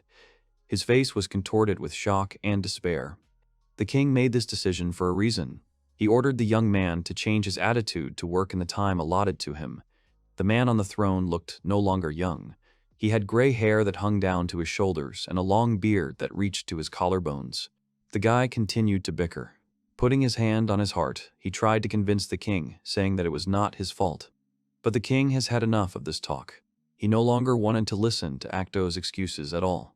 He stared at him steadily, and in his eyes there was only coldness towards his assistant. He said that now he had to leave the hall because it was very painful for him to look at him after everything that had happened. The guy was extremely annoyed, so much so that his face turned red. Clenching his teeth in anger, he clicked his tongue and asked for forgiveness, turned around, leaving the hall as he was asked. Once he was already on the other side of the huge door of the throne room, he was already cursing out loud, clenching his fists from inner anger and rage. The exiled man, with an angry face and emotions bubbling with indignation, quickly moved forward along the corridor, almost breaking into a run. Other workers passing by turned after him with puzzled faces. He recalled how others told him that Mr. Diluc finished his business in the morning. They asked him to fill out the document as Mr. Diluc did. He was eavesdropping on other people's conversations about the fact that Diluc was much better than him. Diluc gets in his way all the time, even though he has long left the palace and is far from it. He is very angry at Diluc Robelo. Moving further and further along the dark corridor all alone, he continued to insult Diluc, saying that he should expect him. The king sighed softly, looking up. There was a huge disappointment on his face. He had heard that Octo was also a talented person, but to think that he just stole Diluc's achievements using his position. The king could not even imagine such a thing. Compared to him, Diluc was great. The king even thought that there was someone who understood him. He recalled how, sitting next to the young man on the throne, they discussed important things, and he felt comfortable with him. That's why he was so surprised to hear that he was planning an uprising. This couldn't be happening. This information seemed to knock the ground out from under the monarch's feet, causing him to petrify from shock. This information was brought to him by Higgins' son, and he could not ignore such a statement from such a high-ranking person. Under the pretext of demotion, the king pushed Diluc away. But in fact, deep in his heart, he had thoughts that if the uprising had really happened, if he hadn't thought about it, everything would have been different. The old king realized that at that moment, he was just scared. Sitting on his throne in proud solitude, he put his wrinkled palm to his forehead, barely touching the crown on his head. Diluc had talent, popularity, and the ability to manage people. He had everything he needed. In other words, he had all the qualities of a real ruler, and if he had rebelled, many would have recognized him. Looking at the half-full glass in his hand, the old man begged for forgiveness, calling himself a weak king. But the one to whom this apology was dedicated could not hear it in any way. He understood that expelling Diluc was his mistake and his cowardice. At the same time, in another place, it was a clear day outside and the sun was shining on the wooden roof of the house. A small child was looking at a glass of water in his hand, saying that there was a lot of water, and could she really drink so much? The children's eyes were full of admiration for something so ordinary and simple. Approaching the young man, the girl, smiling brightly, thanked Diluc, and he happily nodded to her. She can drink this water as much as she wants. Now they had more than enough of it. He even made a well for them. This is the first time the girl sees a well of this shape. Instead of pulling the bucket out of the pit, now you just had to press the handle, and the water began to pour directly into the container from the tap. It was all thanks to Cindy's alchemy. The guy stepped aside a little, pointing with his palm to the side. The girl who was mentioned earlier smiled contentedly and giggled. One of the villagers who were near them called Cindy, saying that he wanted to tell her about the exploits of Mr. Diluc. The girl quickly woke up and ran up to them and said that she wanted to hear it in every detail. Diluc was very amused by this. A beautiful, gentle smile and half-moon eyes closed because of laughter appeared on his face. Water is essential for the life of agriculture, so this should improve the lives of people in Tenmu. He gave them what they needed so badly, and now the happy residents stood with buckets full of water, talking to each other. Suddenly, there were loud sounds from the skill panel, which caused the hero to start up in surprise. Cindy, coming up to him again, said that the gentleman had earned points, and it seemed that it was really so. The guy opened his skill panel to see what was going on. The table showed that he already had 1,000 points, and now he could summon another spirit. Cindy was very interested, so she asked to do it as soon as possible. The guy himself was wondering who would appear this time. He couldn't wait for this moment. He stretched out his palm and called to the ancient spirit, telling him to go through time and appear before him. A bright light illuminated his palm. He fulfilled the call of the Ancient One, and a huge cloud of dust or steam rose to the side, forming a small vortex in the middle. After scattering the dust that rose from the ground, the figure of a long-haired girl in a long floor-length dress was visible. She raised her head, and her huge, beautiful eyes were visible, directed at him. Diluc opened his eyes in surprise. Oh was in shock because he seemed to recognize the girl in front of him. They went to the forest to find the reason for the lack of water, and there they defeated a stone golem which interfered with the free flow of water. So they were able to return the water to the village, and the residents began to actively use the new column. Then he was able to accumulate 1,000 points. He was wondering who he would summon this time. He couldn't wait for this moment. He held out his palm, intending to find out right now. Summoning the ancients, he saw in front of him a girl with long black hair who was sitting on the sand surrounded by smoke. She had a long dress. The hero and Cindy recognized her immediately. The girl raised her eyes from the ground up. A girl named Alice appeared in front of them. Her floor-length white dress looked like some kind of military uniform. On her belt hanging from her waist, a light fabric flowed, hanging down to her knee. When she saw Diluc in front of her, she jumped slightly in surprise. The girl was shy and stammered that she was very glad to meet him. The guy was a little embarrassed by such a greeting. Clenching her fists and holding them closer to her, Alice continued to look at the guy with a strange look. It was obvious how uncomfortable she was. The guy noticed it. Holding out his hand, he said that she didn't need to be nervous at all. He introduced himself to her, saying that his name was Diluc. The girl, turning away, first said that her name was Alice and then corrected herself by calling herself Alicia. She looked away, blushing. It seems she's screwed up again. The guy held out his hand to her, apparently wanting to shake her hand. He said he was very glad to meet her, but the girl immediately jumped up and grabbed her face, covering it with her hair from embarrassment. She was making different noises. Cindy turned to Diluc and, covering her mouth with her palm, quietly told him that Alice was shy with them, and the guy himself noticed this from her behavior. But she's still a great spirit, and she's just a great cook. Listening to such flattering words addressed to her, the girl clutched her cheeks with her palms, wanting to hide how much they blushed. The guy heard about cooking and was very surprised. Clutching his chin, he thought about it and asked if she really had such a skill. The spirit, squeezing her palm, confirmed this by saying that her special skill is cooking food.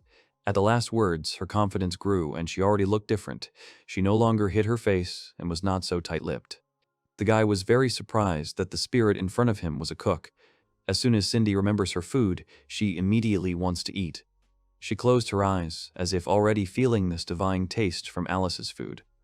She grabbed the girl by the hand and led her forward, telling her to show them her skills. Cindy was very excited. She smiled radiantly, leading her friend forward. They had kitchen utensils. Cindy created it using alchemy. Alice is free to use everything to show them her skills. The kitchen in front of her was really clean and spacious with everything you need. Alice, becoming serious, tied her hair in a ponytail so that they would not get in the way and would not get into the food. She decided to get down to business. She cut lettuce leaves very quickly and professionally with a knife. After the salad, she proceeded to chop the other ingredients until she had sliced everything. The food was warmed up, and she stirred it with a small spoon. She asked Cindy to make her another pot, and she quickly fulfilled her request with the help of alchemy. The guy noticed how Alice changes when she cooks. As soon as they met, she was very shy and indecisive, But during cooking, she was fast and very precise. Shyness faded into the background. Finally, everything was ready and came out pretty well. It was clear from the girl's face that she was very proud of what she had cooked. She decided to serve grilled wild boar meat, wild boar cheeks stewed in cream, wheat noodles, and chicken broth. The guy was extremely surprised by the amount of food and how delicious everything looked. However, he was still worried that she had cooked too much food for 3 people. Right in front of him was a large number of huge pots that were filled almost to the brim with food. The girl shrank and immediately began to apologize. She admitted that she got too carried away and that's why she turned out so much. The guy said there was nothing wrong with that. Everything was fine because they have a festive table right now. He looked pleased. They decided that since they had so much food, they needed to feed the villagers as well. They placed many plates with dishes on a large, long table and invited the residents to their house. Everyone was happily looking at the cooked food placed right in front of them. When Diluc put down the last plate, everyone turned around with smiles in his direction. One of the villagers, who looked like a bear, put the first spoonful of food in his mouth. He and the dwarf sitting next to him were completely delighted. The guy admired how delicious it was. It was the first time he had eaten such tender meat. Cindy also said that it was very tasty. She ate the food with both cheeks and smiled contentedly. The guy who recently praised her culinary skills asked if her name was Alice. He is sure that she could open her own restaurant with such cooking skills. The girl, a little embarrassed, admitted that she really had her own dining room before, but no one doubted it. Finally, Diluc tried her cooking and immediately agreed with the others that it was very tasty. The girl was very glad that he liked it. She stood next to him, watching with interest as he ate the food she had prepared. It was the first time the guy had eaten such a dish. It was just incredible. Boar meat has a smell, so it is difficult to cook it, but if it is fresh and the blood is drained properly, it can be cooked. Thanks to the freezer created by Cindy, the vegetables remained fresh. After that, he realized that she loves cooking very much. The girl agreed with him. This is really her favorite thing. After a while, the plates were already empty, and everyone finished their meal. The guy, sitting over an empty plate, turned back to where the girl was standing and thanked Alicia for the food. The guy, clenching his fist, noticed that he seemed to have more strength after eating, and Cindy confirmed this by saying that she felt the same as him. Alicia didn't look surprised. She said it must be because of the effect of her skill. The guy realized that then, when calling a new spirit, he gets its abilities. His new skill, cooking, at level 1, appeared in the status window. This skill allows you to increase the magical power after eating the food he cooked. It also increases the resistance to magical attacks. Increasing magic power and increasing resistance to magic attacks was really an incredible skill. Her skill is creating food, which adds resistance to magical attacks. To put it more simply, if he ate the food, increased his magic attacks, and thereby increased his resistance to magic attacks. Resistance to certain magical attacks varies depending on taste. For example, spicy food increases resistance to fire, and salty food increases resistance to air. And the increase does not depend on how delicious the food turned out to be. The guy realized that in this case, it turns out that food increases magic damage and adds resistance. But the guy realizes that he will never be able to cook as delicious as Alice does. The girl, putting her hand on her heart, joyfully asked to leave the cooking of delicious food to her. If she can make him so happy, then she's only too happy to do it for him. After her words, the guy smiled and thanked Alice. He was even a little embarrassed himself. His cheeks turned red, and he reached for his neck. A little later, the girl went outside. Looking around the surroundings, she had a strange feeling, as if she had moved 4,000 years ago. She decided to see what products there are in the current era. Walking a little forward from the house, she noticed something in the grass, and it caught her attention. The girl seemed to be struck by a weak blow to the head, and her eyes widened. One of the plants she noticed turned out to be real rice. The girl even screamed in disbelief. Diluc, who came up behind her, asked what rice was. He was leaning his hands on his knees as if he was very tired. She was very surprised that he didn't know what rice was, so she screamed again. He looked at the grass she was pointing at and said they thought it was just a weed. She explained that it was just a wonderful product and also very tasty. She gesticulated so sharply that the hoop earrings on her ears dangled from side to side. It was as if the guy didn't believe that this herb in front of him could even be delicious. But the girl added that you can even make sake out of it. It's just a unique product. A truly versatile product.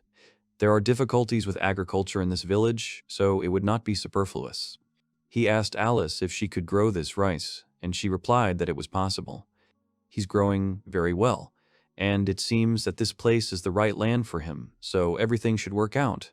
When the guy asked if she could tell him how to grow this rice, and the girl, of course, agreed to tell him this, but still, the guy was a little doubtful and asked, just in case, if it was definitely possible to eat it.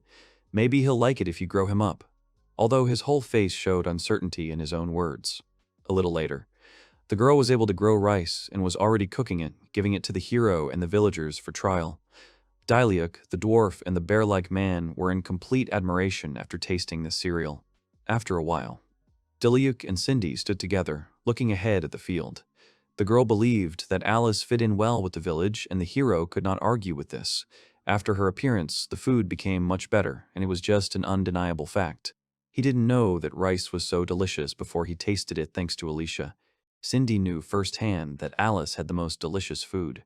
The guy was very excited by the fact that if they could grow rice, then the food problem in this village would finally be solved so easily. Besides, the village needs more money. The dealer plans to sell more magic items in the future. Cindy asked him if he had already met with the trading company they already knew, and the hero replied that they had already met. From that moment on, he was trying to find a way to mass-produce magic items. Those beautiful glasses. So he decided to consult with the dwarves. He shared the good news that a representative of a trading company would come to them today. Cindy thought this was just great news, and in that case suggested going to the workshop. They moved on to one of the houses and knocked on the door. In the large door, suitable for human height, a small one was carved from the bottom. It opened in front of the guests, and a dwarf came out to them. He was very glad to see the gentleman.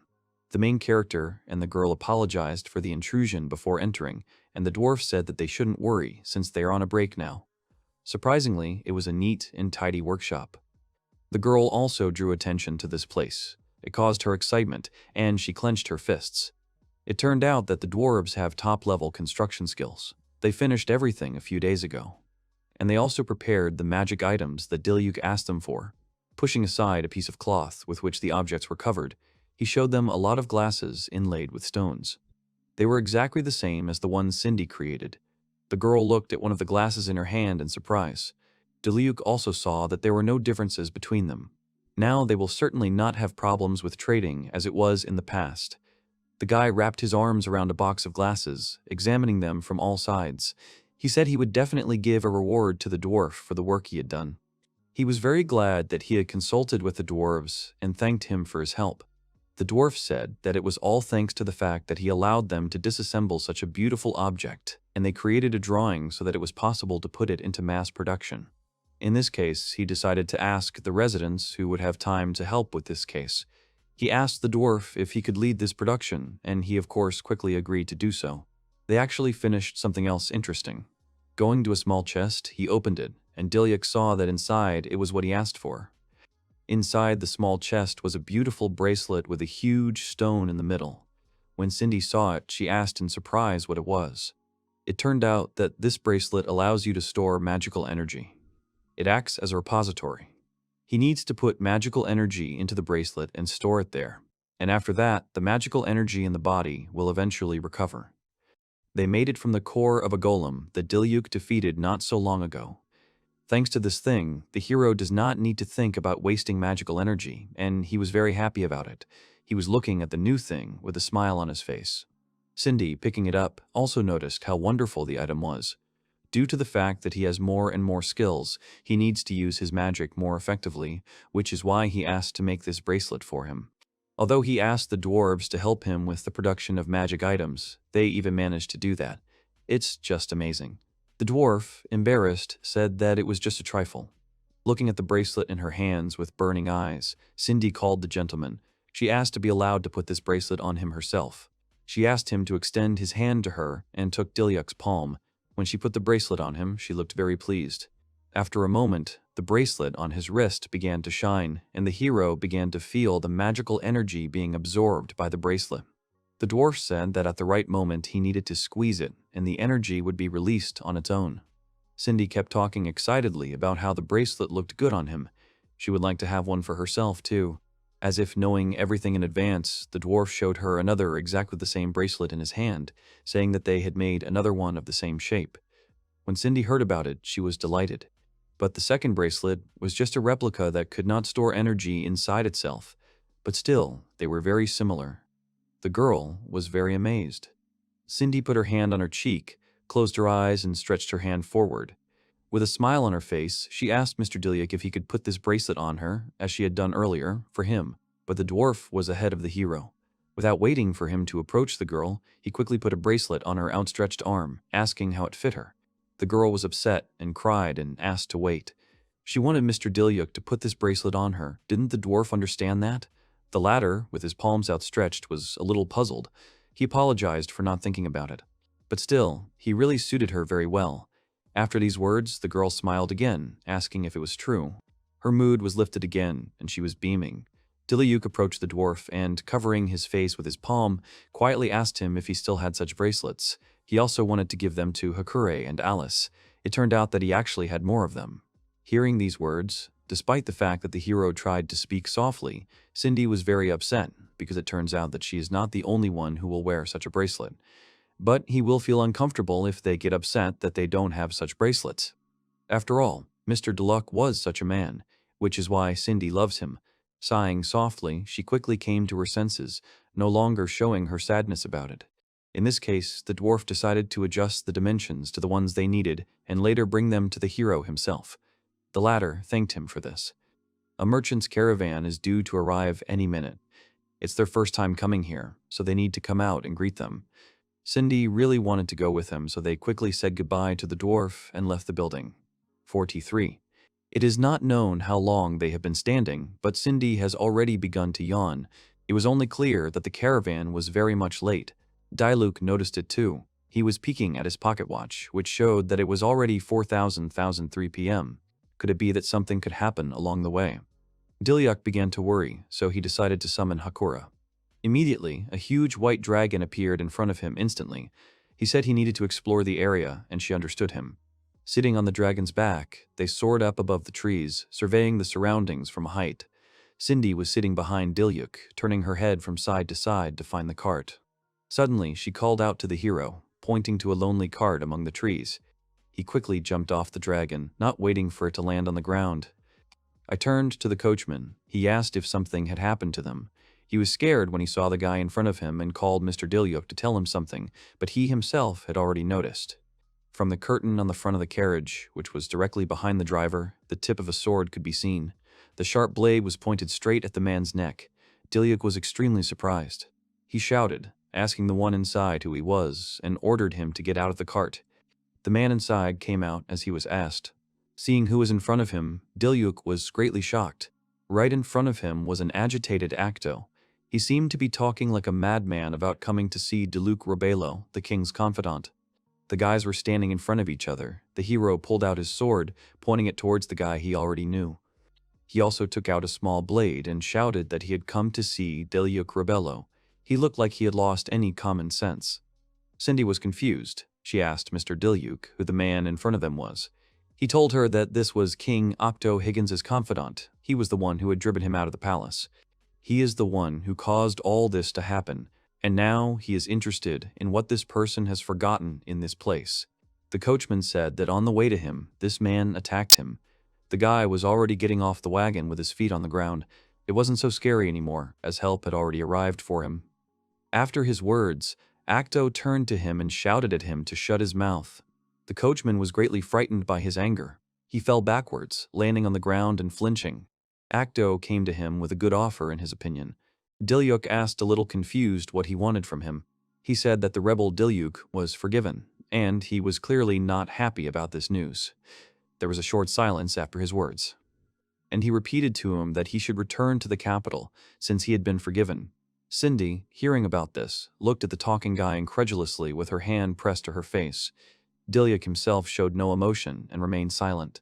Acto heard that he lives in a village with dirty people and animals.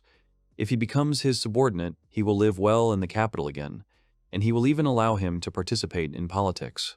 Cindy turned to the gentleman. She called him because the guy kept silent and it was annoying. After that, he quickly gave an answer, directing his dream even closer to Acto and telling him to leave immediately. The guy clearly expected a different answer, and it was evident from his face. The hero is not going to become his pawn and follow his orders. After all, from now on, he is the lord of Tenma village, and he must remember this. Octo reacted angrily to these statements, or else grinned more nervously. Ardo quickly approached the merchant who was still on the ground. He grabbed him by the scarf with one hand, and with the other held the blade of his blade to his face, making a cut on his cheek. He asked the hero if he really thinks he has a choice. If he refuses him, then this merchant is finished, and he must answer him quickly. At that moment, when Octo thought that he was in a better position, a huge black shadow rose in the sky directly above him, heading in his direction. The guy shuddered, feeling something strange, and asked what kind of creature it was. A voice came from above saying that she had heard everything from heaven and that she would not leave it like that. A huge creature with wings appeared from above, which grabbed the merchant by his clothes and carried him away from the confused Octo. The merchant was still scared, but he thanked her anyway, and she replied that the main thing was that he was safe. The hero smiled and thanked Hakuria for helping them in this situation. Octo stuttered and asked what kind of monster it was. Was it a new kind of demon? Diluc replied that she was not a demon, she was his friend, and appeared with the help of his skill. Octo was very amazed to hear this. He asked incredulously about the skill. He shouted that his useless skill had never worked. He is an unworthy native of a poor family. He remembered perfectly well what kind of a dealer he had been before. He silently listened to all the insults in his direction, without taking his eyes off Acto. Acto threw aside his small blade and said that no matter how much Diluc called his friends, he would still remain a small figure. Acto pulled out a longer sword, pointing its tip towards the hero. He clearly intends to fight. He said that a hero can't do anything alone. Diluc agrees that maybe he relies too much on his friends. He looked back and smiled when he saw them. But still, summoning was his skill. At that moment, magic enveloped his entire body. Acto did not understand where the flame came from or what kind of magic it was. Why did it envelop Diluc's body and weapon? The hero moved forward towards Octo, swinging his sword and intending to strike first. His opponent was in complete disarray and stood in place in a stupor. Having got closer to the opponent in one jerk, the hero swung and the blade of the sword turned out to be near the neck of the opponent. He instantly let go of his sword out of fear and it fell to the ground. Stepping back, he fell to the ground and looked up at Diluc. He couldn't believe what was happening. There was fear and panic on his face. He was breathing heavily and his face was flushed. Diluc put his open palm forward and said he would tie him up. He used the alchemical transformation skill. Many roots of nearby trees rushed towards the guy, surrounding him from all sides. He was tied up instantly, with no way to get free. Soon, the Higgins family will start looking for him and will come to pick him up. He turned his back on the bound man and headed for his friends. He approached the merchant and apologized to him for involving him in such a situation. But still, they should hurry to the village, and the merchant fully agrees with this. He was still discouraged by what had happened, so he didn't say much. Cindy admiringly called the gentleman and said that he was very cool in this battle. She promised to be with him forever. Hearts seemed to float around her from her admiration for her master. He smiled and thanked her. He looked at the cart and saw that it seemed to be damaged. They needed to fix it and go to the city. Cindy asked to leave this task to her. She went to the cart and, using her magic, began to repair it. There was only one thing Diluc couldn't understand. Why did Octo end up here? He doesn't think the king would have given him time off and let him out of the palace. Therefore, this situation was a bit strange. A horse was coming straight towards them, making a loud noise. Diluc heard him and asked what that sound was. Turning around, he saw a white horse with a man in uniform at the top. A coat of arms, already familiar to him, hung from the saddle of the horse, which he immediately noticed. It was a royal horseman. He asked in shock what he was doing here. A young guy in uniform asked if this man was Mr. Diluc. The officer looked confused himself. He said that he was looking for Mr. Acto by order of the king. Diluc looked at the guy with wide eyes after his words. He pointed his finger at Higgins, who was sitting on the sidelines, and explained that he was being tied up for attacking a civilian. The officer was shocked because he had already escaped from the mansion, and then he did this. When he heard that he had escaped, the essence of what was happening began to dawn on him. The guy, getting off the horse, came closer to Mr. Acto. He told him that he had received orders to take him back to the capital. He also showed him a letter in which it was written that from today, Octo Higgins would be removed from the post of assistant to the king. The suspension period was extended for another 2 months. The punishment itself will be handed down later. Acto was greatly shocked by the officer's words about his dismissal and punishment. He believed that his father would definitely not approve of such a thing. But it turned out that they had received the approval of Duke Higgins. He also has a written confirmation, so he asked to refrain from resisting and calmly follow him. Diluc entrusted the rest to the officer, who thanked Mr. Diluc. He went over to the bound man to pick him up. By this time, Cindy had already finished repairing the carriage and approached the hero. He thanked her and said that now they finally need to go back to the village. During her conversation with the officer, the merchant had already managed to sit on the dragon watching the others. Cindy and the hero, talking about something and smiling, were heading straight towards them. Acto, who was watching all this, shouted to Diluc, asking him to wait. The officer who tried to grab him somehow was defeated because he was dodging. He shouted at the hero not to even think about the fact that this was the end. But he wasn't listening to him at all. Diluc, standing next to the dragon, stroked him with a smile and did not pay attention to him. This made him very angry. His face turned pale. In anger, he clenched his teeth and beat his hands on the ground, cursing. A month later, in the village of Tenma, the villagers went about their own business. The dwarf, coming out of his workshop, held a box in his hand and greeted the bear man. A woman with children pumped water from a pump filling their jug. 2 of them looked very cheerful, watching the youngest one trying to help the adults with a set of water. Diluc and Cindy were in the room when there was a knock on their door. They asked the guest to come inside. It was the merchant Serge, who was already familiar to them from the Maple Trading Company. He wished good day to Mr. Diluc. The hero also greeted Serge and noticed that the wound on his face had already completely healed this month. Serge said it was all thanks to him. He is glad that after that incident he strengthened the security of the area. The hero was still uncomfortable with the incident, and he asked for forgiveness. If he involved him in something like this again, he would be uncomfortable. Serge had good news that the magical objects in the form of glasses that he gave him were instantly sold out. Maintenance requests for magic tools are also increasing. The hero really liked this news. Serge couldn't believe that he had turned maintenance into a business. Thanks to him, they are doing great business and sales. He hopes that he will continue to cooperate with the Maple Trading Company.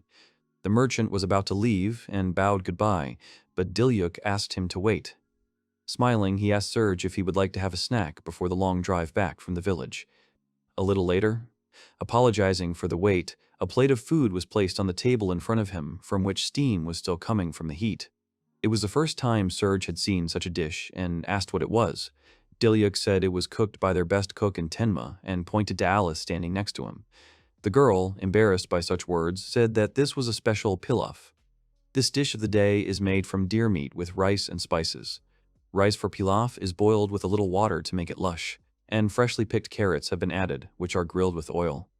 It was the first time the merchant had heard about rice, so he was surprised. Lifting his spoon, he scooped up a small amount of food and said that of course he would try it. Taking some of the contents of the plate, Serge brought the spoon to his mouth for a taste. His body was instantly struck by lightning. Shocked, looking at his plate, he shouted about how delicious it was. He wondered why this rice was so delicious. Diluc said that all the products in this dish were grown on their land. The merchant called Mr. Diluc. He was interested in rice and the whole spice dish. He asked if he could sell it to the Maple Trading Company. It was so delicious that he would have liked it for himself. The hero didn't mind at all. But in return, he asked them to sell it in return, indicating the place of production. He wants to make a brand out of it. He also sat down at the table next to the merchant, and they began to actively discuss this idea. A little later, Cindy was talking to a dwarf holding documents in her hands. 3 girls I already know were running around in the field harvesting crops. A little further away, a man was pouring water from a well into his bucket. Looking at all this, the merchant noticed that the village had become very lively, not like last time. This place used to look like an abandoned village. Collapsed houses and bald trees could be described as this place. He also noticed that there are many different races living in the village now. He admitted that Mr. Diluc definitely has a talent for this kind of thing, and he, looking at the situation in front of him, honestly admitted that it was not only his merit. Everyone in the village helped him. He looked ahead at the joyful residents and couldn't help but smile at what he saw. But still, for him, the development of Tenmi has only just begun. Serge can't wait to see the future of this village now either. Diluc promised that very soon he would be able to see it with his own eyes. At this time, in the neighboring town of Rosas, the residents of the city went about their own business. One young guy asked another if he had heard the news about the neighboring lands. Those have recently begun to develop strongly. His interlocutor remembered that they used to have a poor land, so how did they manage to do this? That's what he was interested in. The blond man said it was all because of their new lord. The lord will change in the city of Rosas as soon as possible, and it would be good to become the same as the village of Tenmei now. Various goods were loaded into a cart with 2 horses. The merchant and Diluc were standing not far from her and talking about something. They loaded vegetables, bags of cereals, crates of glasses, and other things inside the cart. They have already accepted a new batch of goods. The merchant said that, as always, he was very grateful to Mr. Diluc. As always, he has both vegetables and an excellent reputation. He was really immensely grateful for all this. He was also very impressed by the hero's talent. Suddenly, he remembered that he had heard some rumors. He asked if they really had an expansion in their territory. Diluc confirmed that this is the case, but it happened quite recently. Thanks to the persuasions of King Gi, the territory that he ruled expanded significantly. The reason for this was that there was no one else in the district who could act as a ruler. The reason was also that Tenma village is stably regulated. The merchant was wondering where his influence had spread to. The hero was happy to say that his forest and water areas had increased right up to the town of Rosas. These were indeed vast territories. After hearing about Rosas, the merchant thought for a while. He scratched his chin with his fingers. Diluc immediately noticed his behavior and asked if everything was okay or if something was wrong. In fact, a few days ago, Serge overheard a very interesting conversation. Come closer to the hero and covering his face with his palm, he whispered in his ear that Octo had become the head of the city whose borders adjoin the new territory of the hero. The hero was greatly surprised by the participation in this act. His eyes widened. The merchant thinks that this is not a problem for him, but just in case, he decided to warn him about it.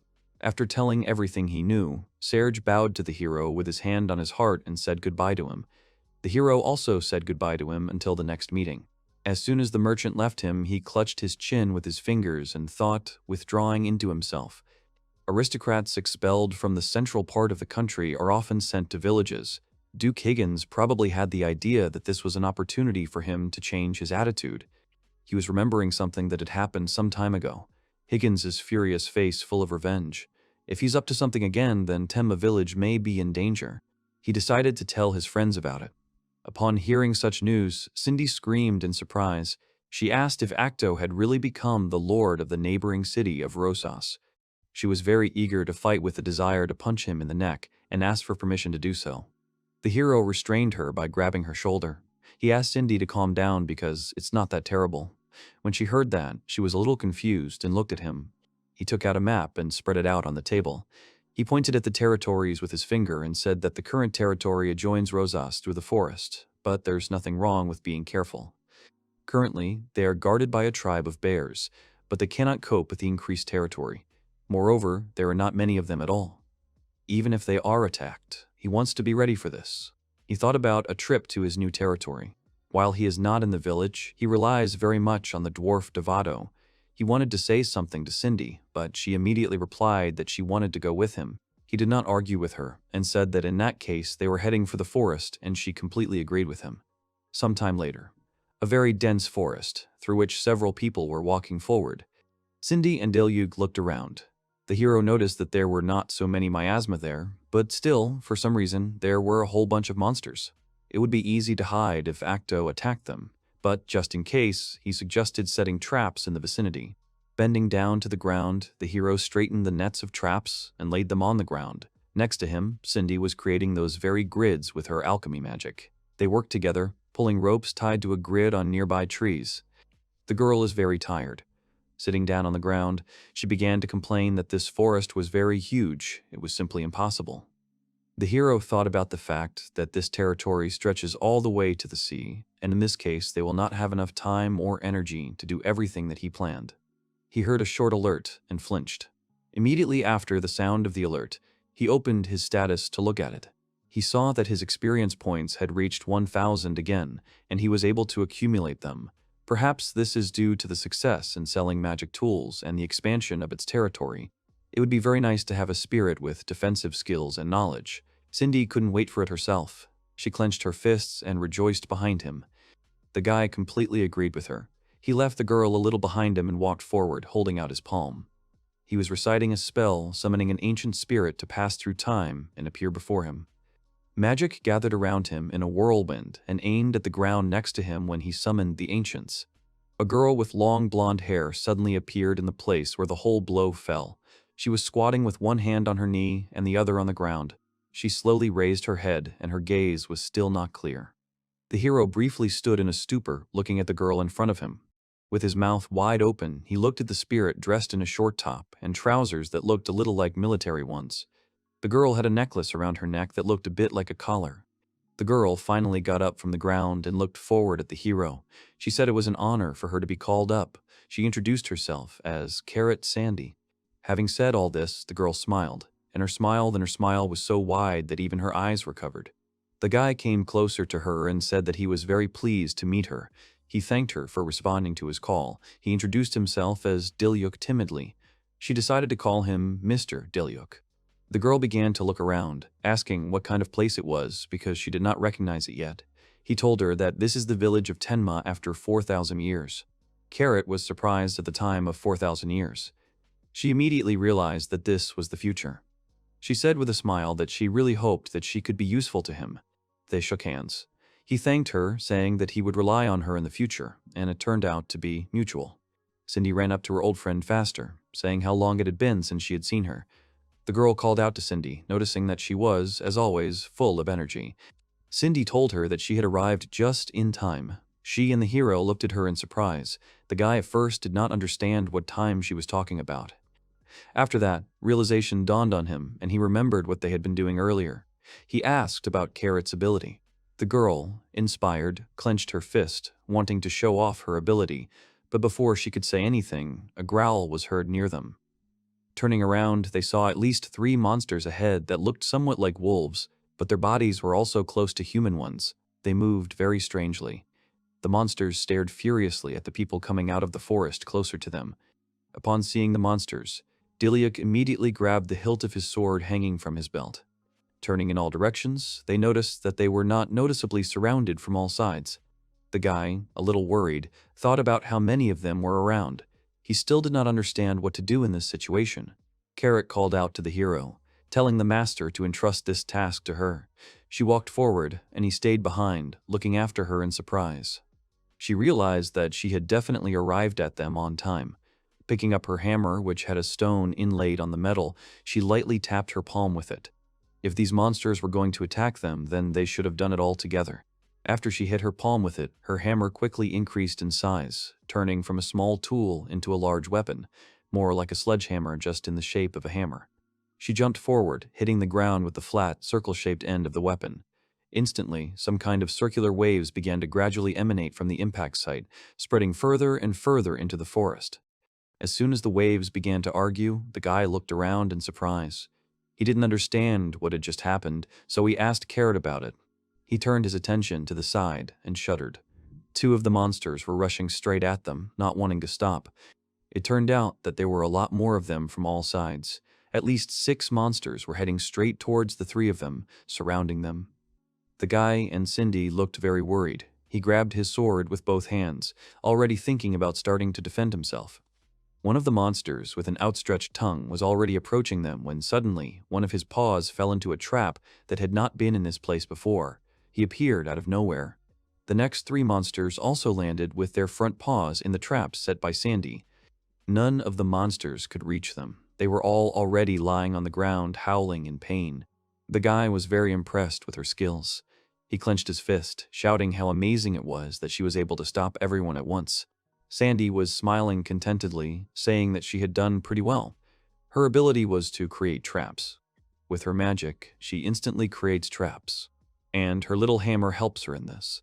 When she creates traps, she recreates their magical structure, which she once studied. She also uses magic to block visibility so that no one will notice these very traps.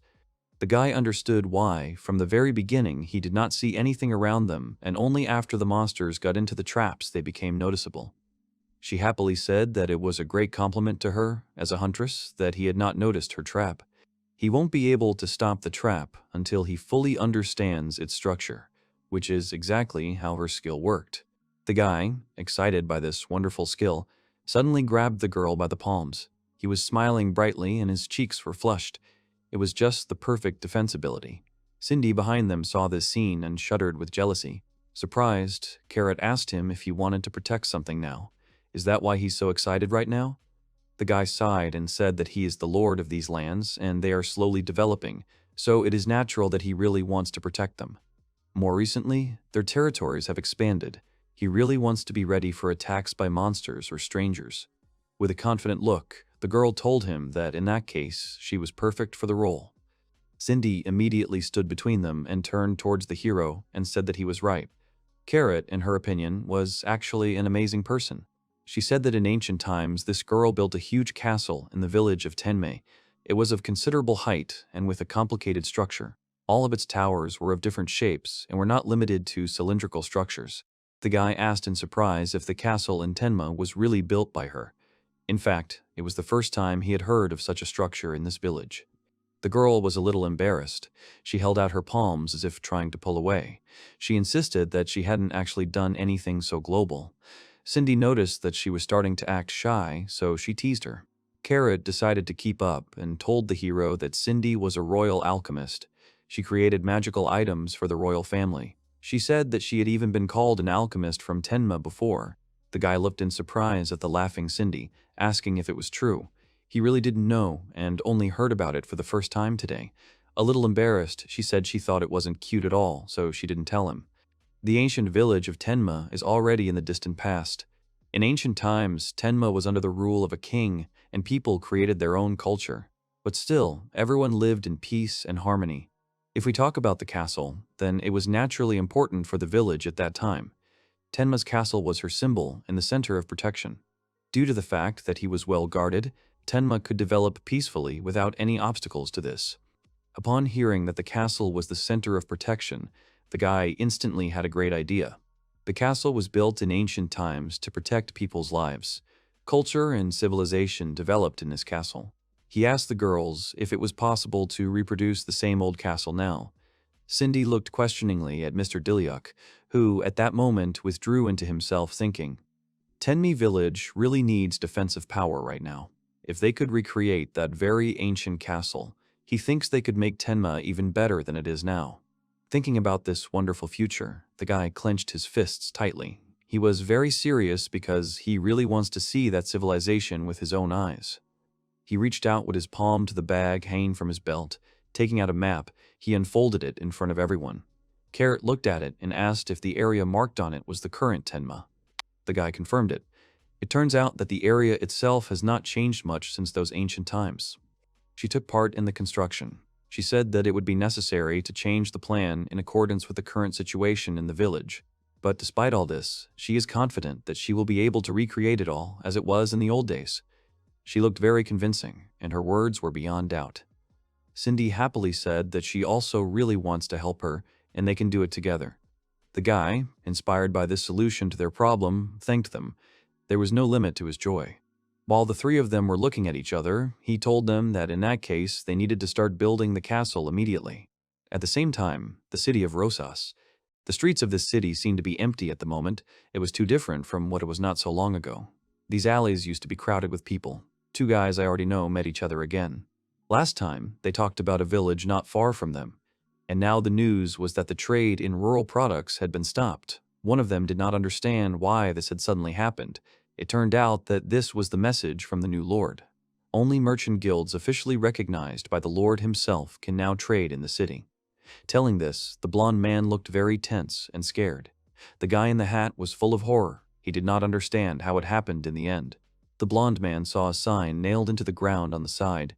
With horror on his face, he told his friend in the hat to pay attention to her. It said that they had a tax increase again. The disgruntled resident did not understand how much it was already possible to raise them. He was extremely dissatisfied with what was happening, so he shouted. The blond man was shaking all over with anger. As soon as this terrible lord came to their lands, everything immediately changed for the worse. His friend, frightened, put his finger to his mouth, asking his friend to speak lower because they can hear him, and then he will definitely be punished. He was worried about his friend. They didn't understand what was going on with this city. At the same time, in another place, a man in a formal suit and with long black hair entered the office. He said that information about trade rules and tax increases had been provided to residents and added that things were going well. The young gentleman at the table turned out to be Octo. He turned to the man with a terrible smile on his face. When he heard such news, he was distraught with joy. The power given to him had intoxicated him too much. Now he believed that he ruled in this city. And then he planned to become the ruler of the village of Tenma, of which Diluc was still the lord at the moment. Two already familiar guys from the bear tribe opened a large steel gate and went inside the village. They had weapons in their hands. They were spears. They informed the head of the city that they had already finished with the patrol. Smiling, Diluc thanked the men for their work. A bear with dark hair came closer to him and told him the great news that their territory had become much safer than before. It was all thanks to the huge, sturdy, high-rise stone walls. It was also due to the water channels flowing right next to the wall, preventing others from climbing it from the outside. The security measures taken by Carrot have made Tenma village much safer than before. A huge wall with a moat surrounded the entire territory of the village on each side. The girl winked at the hero, saying that with her ability, it was very easy for her. Seeing the girl who came up to him from behind, the hero called out to her. Carrot's ability is to create traps. She creates traps with her magic. Carrot was a trap master and an excellent builder in ancient times. The girl was glad that very soon they would be able to start building the castle.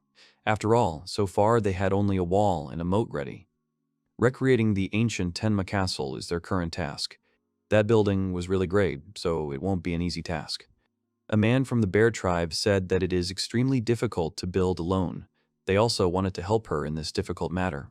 He looked very enthusiastic about offering his help in this work. Thinking about it, the girl scratched her chin and replied that it was really true. The more people, the better and faster the work would go. With hard work, people from the bear tribe can certainly cope with all 10%. The girl thanked them for responding to help in the reconstruction of the castle. The heroes thought for a second and went into their own thoughts. The bears are their warriors now. And besides guarding Tenma, they also train for battles. They train properly to fight with a spear and do various exercises to strengthen their bodies. Diluc thought that they were taking on too many tasks. With so much work, it must be very difficult, and they also want to help with the construction of the castle. The main character invited the audience to summon a new spirit using his skill. It would be better if there were even more workers. The two standing next to him turned towards him, listening to his suggestion. Diluc opened his status window and looked at the contents. His status window showed that he had already scored as many as 800 points out of 1,000 needed. In any case, there is very little left to save up. Today, he plans to give his best, and then he will be able to summon another spirit to help the others so that they are not so busy. Carrot asked in surprise if they needed to be in such a hurry in this matter. Smiling, the hero replied that, in principle, it is possible to do everything not so quickly. He just really wants to do his best for his village. Therefore, he tries to do everything as quickly as possible and in a hurry. Listening to his words, the girl smiled. She thought he was just a great lord and told him so. Sometime later. The one who took on really many tasks was Diluc himself. At one time, he and Cindy used alchemy to create magical objects in the form of glasses for sale at the Maple Trading Company. At other times, he helped a familiar family pump water from a pump, filling their jug while the children watched him. He and Carrot also used her skill to create traps in order to protect their nearby territories. Sometimes he would come into the kitchen and help Alice with the cooking by stirring the ingredients. He also attended the training sessions of the men from the bear tribe, watching them try to train and helping them with their training. Suddenly, he heard an alert and was delighted. He immediately opened his status window and saw that he had finally accumulated the number of points he needed. There are now exactly 1,000 of them. Moving away from the training people, he extended his hand forward. They immediately realized that now they would see the appeal of Mr. Diluc. Some of them had seen this with their own eyes for the first time, so they were happy about this event. At this moment, the main character himself was wondering who would appear in front of him this time. It was quite an interesting lottery. For this summoning, he does not read out a long spell. He immediately called the ancients, and a cloud of dust engulfed him from all sides and flew away from his side with a loud sound. A cluster of magic struck the ground between the man and the bears who were standing nearby. This time, the hero was very surprised to see who he had summoned. A man with long gray hair and a beard stood in front of him. He was wearing a military uniform and a raincoat. A sword hung from his belt, and there was a scar on his forehead. He asked why he, Balak, had been called up. The summoned spirit had an indifferent and calm face. His gaze itself seemed to be cold. Unlike the other girls he had previously summoned, this spirit did not look particularly happy because he was called. The main character introduced himself to the summoned man as Diluc timidly and said that he was very pleased to meet him. Suddenly, something flashed very close to him, and he drew attention to it by looking at the side where there were movements. Although his eyes widened in shock, he reacted extremely quickly. The old man in front of him was surprised. Standing in a fighting stance with his knees slightly bent, he watched the young man. It turned out that what he saw at his side was the old man's long sword. An ancient spirit attacked him with a weapon, but the hero was able to notice his lunge and managed to pull out his sword, blocking the blow of that one. He used the sword as a shield, taking a blow at him. The men of the bear tribe were indignant. Clenching their fists, they shouted about who this old man was and why he just attacked their head. They were clearly discouraged and angry. Finally, the spirit put his sword back in its scabbard and said that he, Balak, was not going to obey a weakling. If he wants him to obey him, then he needs to show his strength, and only after that he will follow him further. The main character was a little discouraged by this situation. He clearly hadn't expected such a welcome from a newly summoned spirit. So, this old man needs his strength. Balak said that the two of them would have a duel. He looked more satisfied and his face was no longer as emotionless as it had been when he was first called up. Apparently, he enjoyed the fact that the hero was able to parry his attack earlier. Hearing about the duel, Diluc froze. He stood in place and looked at his opponent with a discouraged expression. Finally coming to his senses, he agreed to this duel with the spirit. He grabbed the hilt of the sword with both of his hands and pointed it forward towards the old man. He turned to Balak, already telling him more confidently that he was accepting his challenge.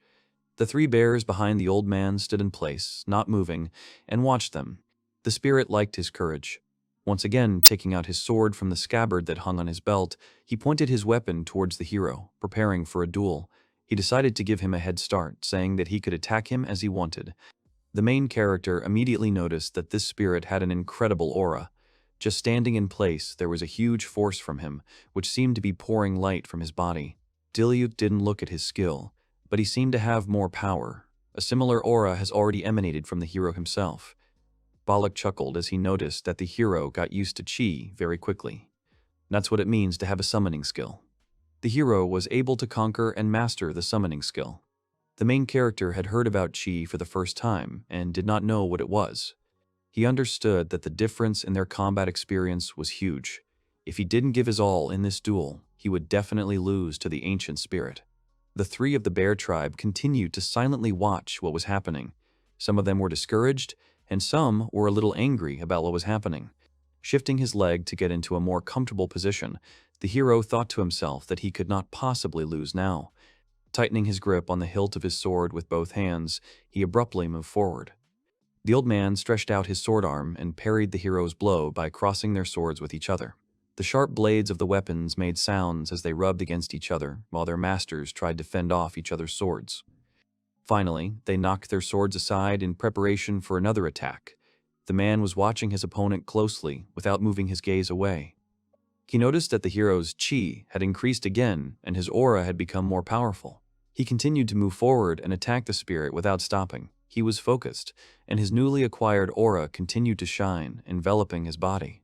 At some point, it became difficult for the man to fend off the attacks. It was evident from his tense face. His lips curled and his eyebrows wrinkled, which caused him to have wrinkles on his forehead between his eyebrows. Seeing this expression on his face and the fact that it was becoming difficult for Balak, the main character realized that he needed to attack right now so that everything would work out for him. He decided to use the Robolo style. His technique was to cut the starry shadow. He kicked off the ground with his feet and moved forward with lightning speed.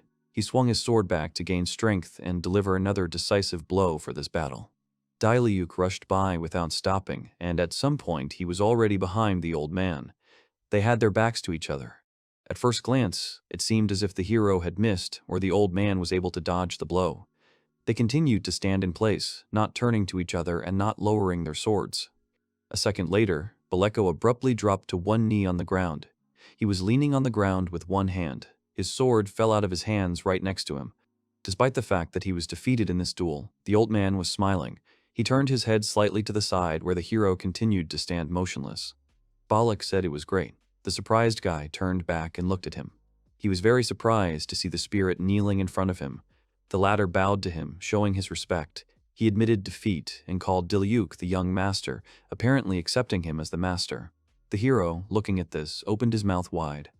Diluc, putting his palms forward, asked a little nervously what he was doing now. He asked him to get up from his knees. He was clearly a little uncomfortable with this situation. She made him uncomfortable and embarrassed. Smiling, the old man raised his head and looking at the main character said that his chi was simply amazing in battle. The hero asked what the chi he was talking about was. Then the man realized that, after all, until now it has not remained in people's memory. The throne of the bears remained standing in place just looking at them from the side. The old man explained that, simply put, this is a different way of training, different from magic power. Chi can master everything. Chi comes with improved physical abilities. After his explanations, Diluc realized what kind of surge of strength it was at the beginning of their duel. But still, Balak noticed that the young master's chi was different. He said that his chi is called a stand. The main character asked what kind of persistent chi it was. The Hon chi is divided into persistent and soft.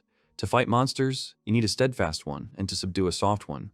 In their duel, the old man definitely felt the persistent chi coming from the hero. As far as he remembers, such chi was possessed by the great swordsman Berserk, who became a legend.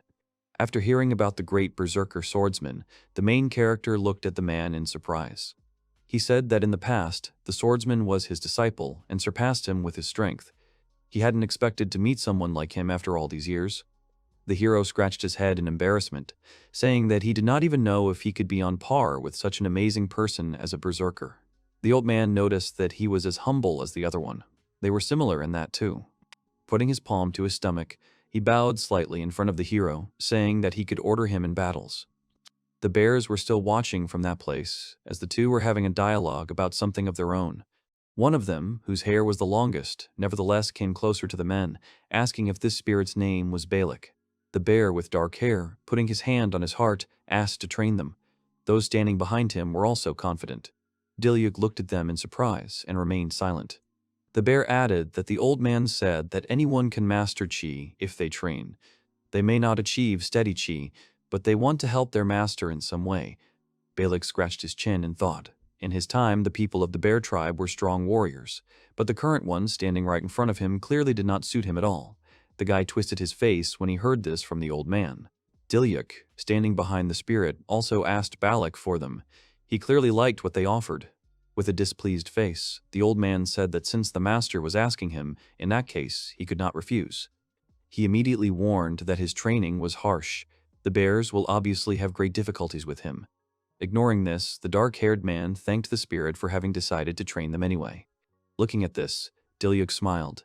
He was very glad that they quickly resolved this issue and everyone was satisfied. Carrot came up behind him unnoticed. She was surprised to see that Balak had arrived. Hearing her voice, the hero turned around and called out to her. A little further away from them, Balak was talking to a bear guy, most likely discussing their future workouts. She immediately realized that it looked like he had started training, and very soon they would need to build a castle.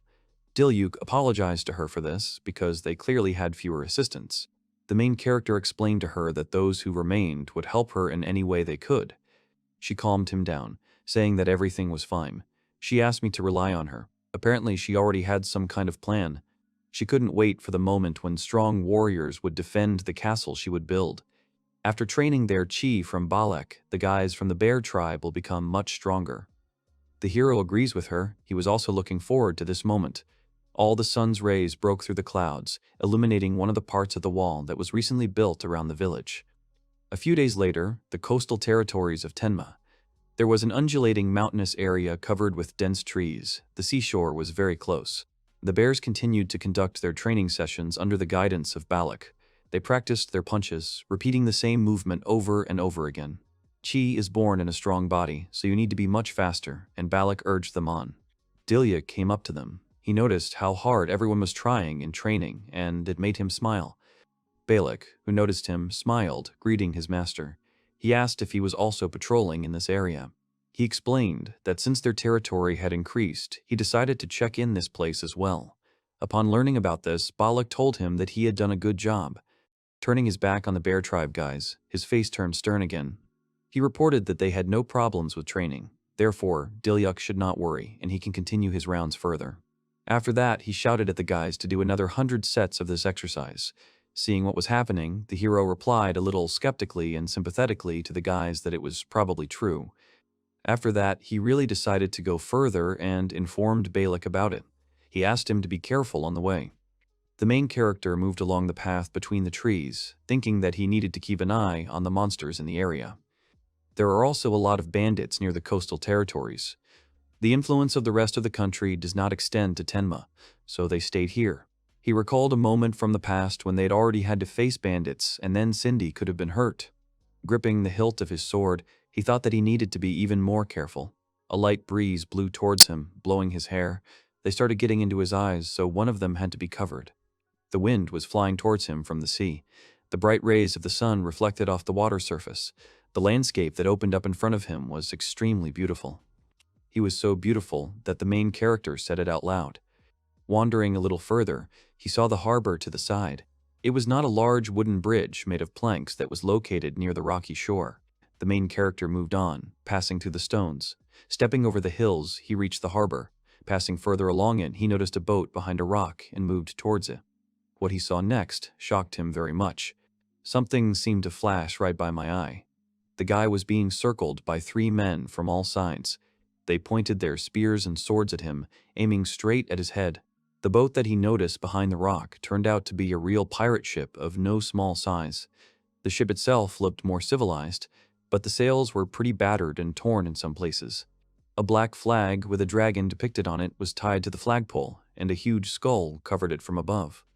One of the pirates with blonde hair, who was standing right face to face with the hero, asked who he was.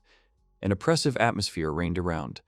The main character, as if not afraid at all, called himself Diluc timidly and introduced himself as the new lord of these lands. Next, he asked the pirates who they were. He looked straight into the eyes of the other person without taking his gaze away. The pirate realized that in this case his influence does not extend to the sea. The pirate looked quite young with a strong physique. His face looked fierce. He was clearly unhappy about something. The pirate said that the hero's job is clearly not an easy one.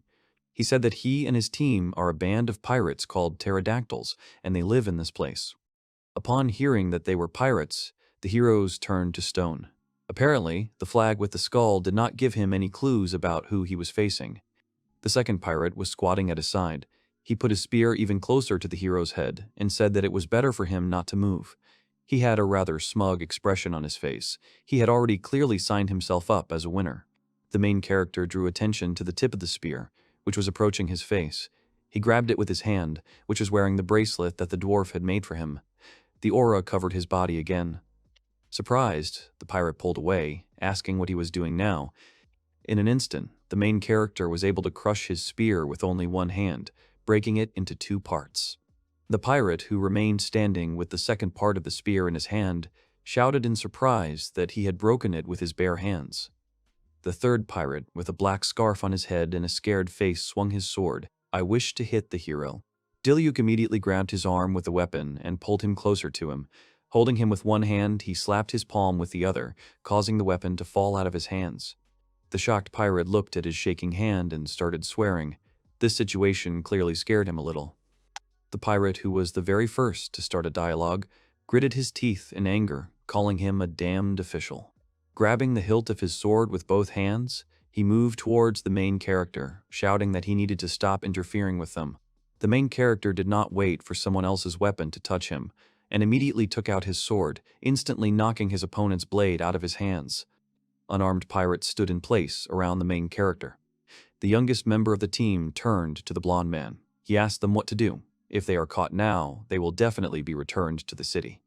The man asked him not to panic. Calling the hero an official again, he shouted that he really wanted to destroy the quiet place they had always been looking for. There was fear and panic on his face now. The main character thought to himself that he would not be able to come to an agreement with them. The pirate took out a second blade, saying he couldn't let him do it. He pointed his weapon at him. Watching him, he realized that the battle could not be avoided. Pushing off from his seat, he seemed to fly into the air, all surrounded by magic. The shocked pirate asked if he had really taken off. The main character decided to use the timidly midnight sword dance style. The magic around him swirled around his body. The pirate tried to cover his face with his hand from the wind and did not defend himself at all. He didn't understand what was going on. The wind got into his eyes, which was why his view was limited. It was at this moment that the main character decided to attack. But instead of attacking with his sword, the hero stretched out his hand and called Henkyou. A dragon appeared out of nowhere, flapping its wings. She asked the gentleman if he had called her. Lifting their heads up, the pirates watched the huge creature with spikes sticking out of its body. The main character appeared on top of this creature in a split second. They were high in the air, towering over the bandits. All three men stared wide-mouthed at the dragon that hovered in the air right in front of them. The pirate leader's pupils reflected everything that was happening in front of him. He, not believing in what was happening, asked if he was real. He stretched out his hand upwards, as if wanting to touch this mythical creature. He did not believe that they really existed and tried to accept it. Lowering his head down, he said that they could not overcome the dragon in any way. The main character sits comfortably on the back of the dragon and begins to watch the pirates from above. Suddenly, one of them, standing in the middle, in fear and anticipation of his death, falls to his knees with a loud sound. Seeing this, Diluc is surprised and frowns. It begins to seem to him that the pirates are no longer going to attack him. Then the main character gets off the dragon and jumps to the ground to them. He leans on his knees and with a friendly smile turns to the man who has fallen to his knees and invites him to tell him about his intentions. After that, the situation between people changes for the better, and the guys sit in a circle. The man nervously lowers his gaze and tells that the story of how his company became pirates began with the escape from the city, remembering his past. Then he says that the aristocrats there forced them to work tirelessly, beating them for any little things, remembering how he dragged heavy boards, bags, and did other dirty work. Then the man adds that some of them were even forced to fight for money, and a ring with 2 fighters pops up in front of his eyes, dozens of people watching the fight. That's why the 3 men ran away from the city, away from such a life, taking with them everything they needed. The pirate remembers the dawn he saw when he came to the shore strewn with sand, and says that after long wanderings they arrived at the sea, after which they were finally able to live without caring about anything. The man says that the sea became their home while his comrades sat and listened in silence. The main character, looking into the void, thinks about something and concludes that this is why the pirates did not want to return to the city. Then he decides to ask the man why he lowered his sword when he saw Hakureo. Upon hearing such a question, the pirate suddenly raises his head up to look at the dragon and tries to answer something. But then he says that when he and his comrades were still plowing in the city, one of their acquaintances told stories about dragons. The men were very fascinated by these stories and listened attentively to them with great interest. According to the pirate, the stories were about the legendary era when dragons lived. Then there was peace and tranquility without hunger and discrimination. When Diluc hears that they are talking about the legendary era, he immediately shudders and decides that this is Tenma in the past. At this time, the pirate says that they went to sea, wanting freedom and tranquility, making this dragon a symbol. However, then he raises his head up again and adds that their wishes were just fairy tales. It turned out that there is no such thing as peace in life, and men had to survive by stealing things from the rich. Then the main character suddenly frowns and realizes that they were also oppressed. During the story, the man begins to get very angry, which makes him clench his hand into a fist and adds that it was their revenge for all that humiliation. But Diluc begins to object, saying that this does not change the essence, and the pirate stole anyway. Then he adds with a serious look that they won't get away with it that easily. However, in response to this, the man just grins, surprised at how stubborn the main character is, and convinces him that he and his comrades will get out anywhere. Then Diluc suddenly gets up and is about to answer something. He asks the pirates if they will make a deal with Tenma in such a case. For a man, this causes great surprise, which causes his eyes to open wide and his pupils to become small. The main character explains that he wants to hire pirates in his village, and all 3 men are shocked by this news. But Diluc continues anyway. He says that he needs their hard work and knowledge about the sea, and offers in return guaranteed money and housing, keeping a confident, friendly smile on his face. Then the man cautiously replies that they, of course, can help with information about the sea and decides to ask why he needs it at all. The main character remembers what the pirates were talking about a few minutes ago and says that if they were serious, they have one dream with him. Upon hearing this, the man immediately frowns and asks in what sense they have the same dream. Then Diluc explains that the legendary era that the pirates were talking about existed in Tenma and tells that he is trying to revive it. The man suddenly screams, asking if he really wants to revive this era and assumes that such a thing cannot be done. However, in response, the main character does not answer anything at first, but only smiles with complete confidence. Then, clenching his hand into a fist, he says that with his skill, he can summon ancient creatures, together with whom he wants to return this era. Diluc turns to the man and holds out his hand to him, asking once again if the pirates will help him. He casts his shocked glance at the hero's hand and freezes in place for several seconds. The man thinks about what Diluc did not show them but only offered to cooperate, still continuing to look at him. Then he remembers that before they were only oppressed all the time, and seeing how the main character held out his hand to them, unlike those people, he clenches his palm into a fist. Then the pirates begin to look at each other, about to make a decision. After that, the man gets to his feet, leaning on his knees, and reminds the hero that he introduced himself as Diluc. At the same moment, the pirate holds out his hand to him and asks with full confidence if he will allow him to help him. The main character is surprised by this reaction and opens his eyes wide. Then the man explains that they also want to see this era, realizing that it may sound a little brazen. Hearing this, Diluc also decides to extend his hand in response and says that he is ready to rely on the pirates. After these words, the guys have a strong handshake. The main character and the pirate shake hands, looking into each other's eyes, while the other two pirates watch with a smile. Some time has passed since that moment. Former pirates began to return stolen items. In addition, as promised, they shared information about the sea, showing everything on the map. Their knowledge proved to be very useful. They talked about safety measures, fish, and the like. And then the pirates did something that people clearly did not expect from them. To see their creation, the crowd gathered near the sea, on the pier. The main character casts his gaze at a large and beautiful ship floating in the sea, while Cindy brings her hands to her face and clenches them into fists in surprise. Diluc asks if this ship is intended for Tenma, to which the man responds positively and adds that Tenma's fishing vessel is now in front of them.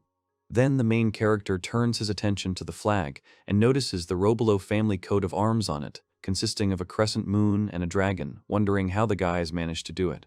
Diluc turns to the man and begins to thank him, calling him Captain Dodoria. A little embarrassed, he replies that you can't hang a pirate flag in such a situation. Alice, beaming with happiness, tries to imagine how much they will be able to catch using this ship and calls it a fairy tale. The main character hears this idea and then suggests, in this case, to go fishing right away. After that, Dodoria's comrade comes out of the crowd and informs him that he will now go and lower the ladder. Finally, Diluc's foot sets foot on this big ship. He leans against the side and, looking down, enjoys the great breeze. At this time, Cindy also stands near the side, looking at the hero and straightening her hair. On the other side of the ship, a joyful Alice and a dwarf are talking to a bear as leaves fly past them. At the same moment, Dodoria's comrades pull on the ropes to open the sails, looking at their captain. Dodoria himself controls the steering wheel, but suddenly turns to them and says encouraging words. Then he informs everyone that they are leaving, and the ship begins to overcome low waves, while the guys are watching. The rays of the sun begin to illuminate the ship, as if blessing it on its way. Three comrades turn to everyone to see their reaction. The same ones turn around in response, after which they frown and begin to rejoice with full confidence. The main character, too.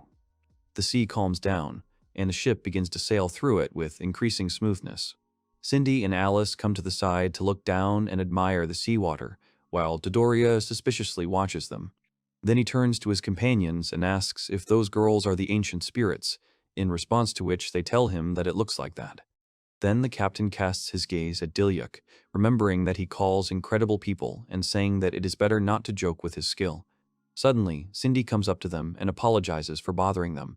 She decides to ask if they will fish in the open sea, and an excited Dodoria gives a positive answer. But then he adds that because of the weather, it would be better to swim a little more, to which she smiles and thanks him. The The captain is a little embarrassed and says that Cindy does not need to be polite to criminals like them, but she is suddenly surprised and reports that she has heard that they have become better behaved. Dodoria looks down at the floor and admits that they are not used to someone treating them as equals. Upon hearing this, the girl smiles again, closing her eyes and being touched by such a reaction. But then she turns to the men and assures them that in Tenma they will quickly get used to it. Cindy says that the master's goal is to make a place where everyone will be happy, after which she clarifies that everyone will be happy without exception.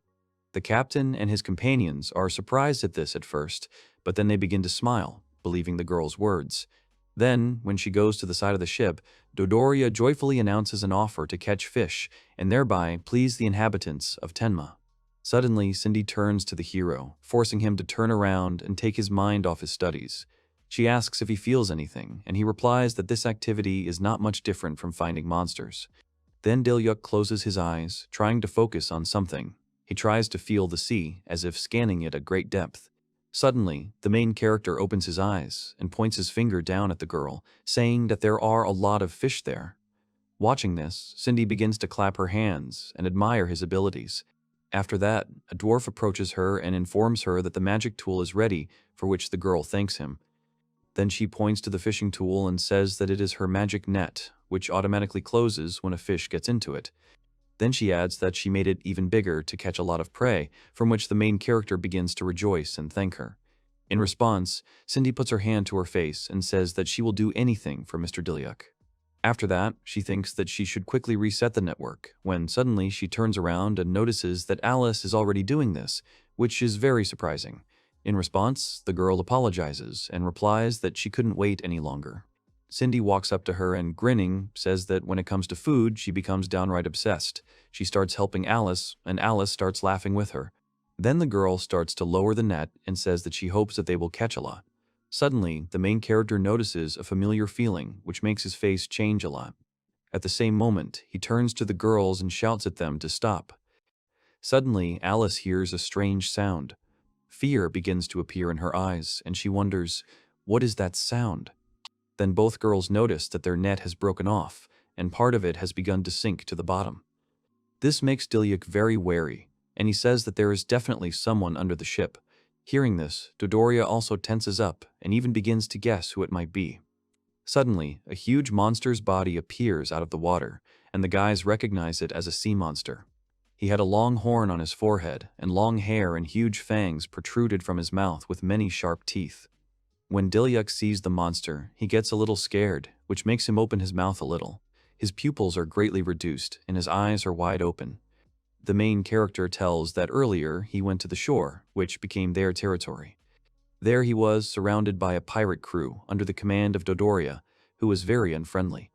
However, their dreams of an ancient civilization turned out to be similar, and so they decided to cooperate for the sake of Tenma's future. Then Diluc says that after that they received a ship from the pirates, which became their fishing vessel. After that, the guys went out to sea to catch fish. Frightened, Cindy and Alice turned to the hero, waiting for further orders from him. However, he, still looking overboard, still cannot believe that they have met a sea monster. At this moment, the monster rises slightly and approaches the ship to attack it. Then it lets out a very loud scream, showing its sharp fangs and teeth. At the same moment, the monster makes a dash towards the ship.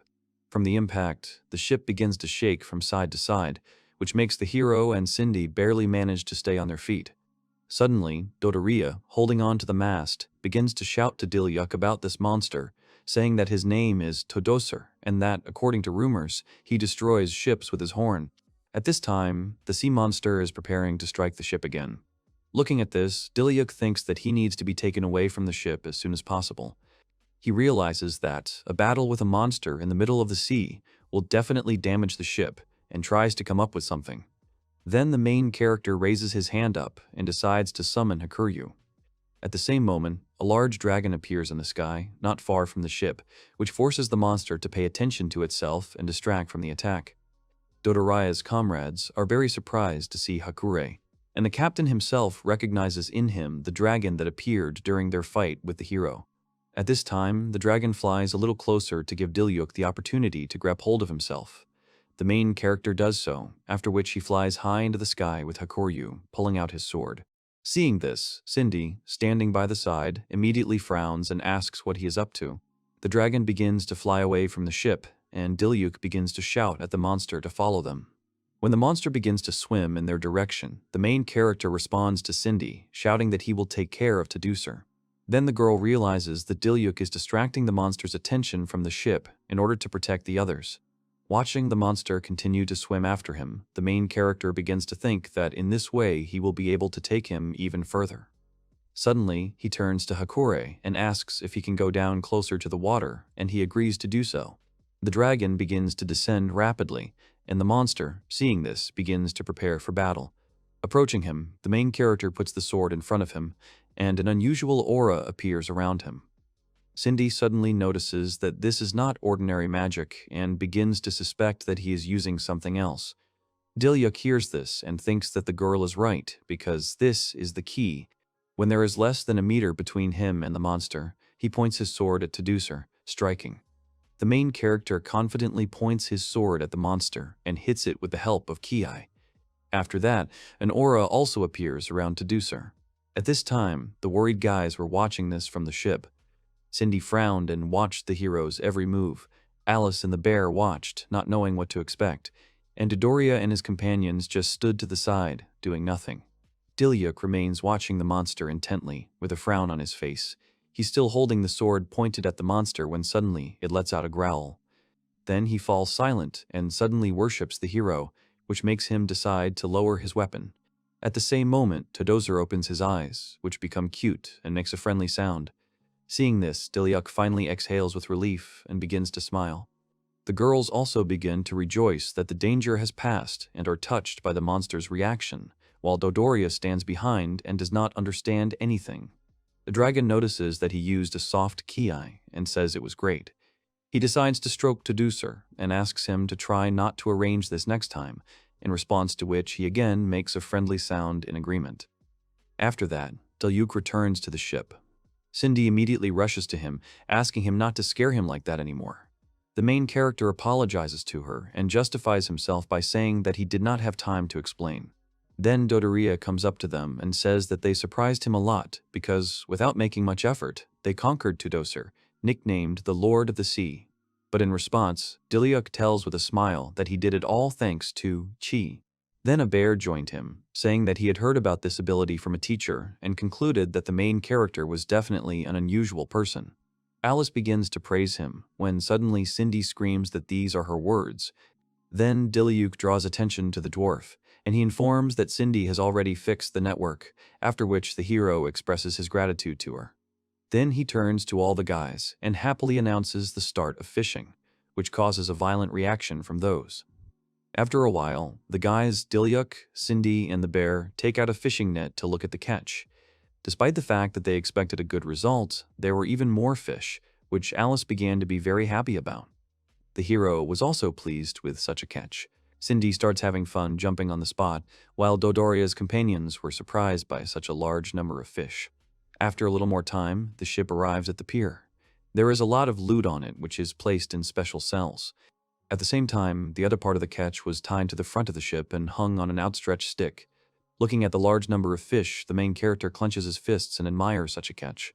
Alice folds her hands in front of her and says that now they have a lot of seafood and imagines how much she can cook. Then she starts happily rushing between Dodoria and Cindy, admiring both of them. The girl tells the first one that it's all thanks to the pirate's knowledge of the sea, after which she adds that the second one's magic tool is also beautiful. At the same time, one of the captain's companions approaches one of the fish and asks if it is even possible to eat this huge fish. This question clearly shocks Alice, which is why she immediately changes her face and throws her indignant look at the man. Then she clenches her fists and starts screaming, outraged that people in the current era do not eat tuna. Upon hearing the name of this fish, the hero admits that he has never tasted it, which Alice is very surprised at. She begins to get angry, not understanding how they can not know the incredible taste of this fish, and decides to make them know its value. Alice opens her eyes, in which a spark suddenly lights up and promises the guys to cook fish for them. After that, the girl puts on an apron, arms herself with a knife, and starts butchering the fish. She makes a swing with the instrument. Then she separates the two halves of a large tuna body, which she cut effortlessly. The main character is surprised at how Alice quickly coped with such a large amount of work, and Cindy concludes that the girl is also skilled with seafood. After a while, the girl serves the cooked and beautifully laid out dish to the guys and thanks them for waiting. Diluc admires it and says it looks delicious, while Cindy notices that everything is very beautifully sliced, smells delicious, and brings back memories. Alice is a little embarrassed and reports that after cutting up a lot of meat turned out, and then the main character offers to have lunch right on the ship, admitting that he expected something like this. Then the bear comes to the table and pours wine into a glass, while the dwarf brings the plates. The glass is gradually filled with a drink with the sound of liquid bubbling. Cindy folds her hands in front of her and invites everyone to have a full lunch, and then Diluc wishes them a pleasant appetite. After that, he pins the meat on a fork and puts it in his mouth to taste. At the same moment, Diluc begins to admire the taste of the food and admits that he did not know that there was such a juicy fish. Alice tells with a satisfied face that if you use her skill, then each fish becomes very tasty, after which she advises the hero to eat sashimi with salt to enjoy the taste of the ingredients. Then she turns to him and remembers that he made the salt, but he explains that he was just using Cindy's skill. At this time, the latter eats the dish with pleasure and says that it is not surprising that it is so delicious. Suddenly, the main character remembers about the rest of the crew and turns back while his friends continue their meal. He turns to Dodoria and his companions, offering them to have lunch with them too, but the captain refuses this. The man glances at his reflection in the glass, doubting that it would be normal if they ate with them. However, in response, Diluc smiles and convinces Dodoria that there is nothing wrong with this. He notices that everyone here was born at different times, looking at the way Cindy smiles. Then, looking at the dwarf and the bear, he adds that they belong to different species. After that, he glances at Alice, who is holding 2 plates in both hands. But from this, the main character concludes that everyone is equal in Tenma, and therefore they eat at the common table. He asks the former pirates to sit down and try the dishes, because Alice's food is very tasty. Then Dodoria carefully takes a fork in her hand and, hesitating a lot, thanks the hero for the food. Then he stabs the meat and puts it in his mouth to taste. The second he puts that hand down on the table, something starts dripping on top of it. Tears begin to flow from Dodoria's eyes, and he says that this taste is much better than stolen food. At this time, his happy companions begin to devour the food with both cheeks. One of them is also starting to cry, and the other is trying to hold back. Dodoria recalls that they met with Diluc quite recently and admits that despite this, he is already glad to meet them, in response to which he admits the same. But then he picks up a bottle of wine and adds that he is not the only one who is glad to see this meeting. Suddenly, the main character raises his hand up, looking at the sky, and informs them that someone else wanted to greet them. At the same moment, Henkyou appears above all the guys, and they begin to rejoice at his appearance.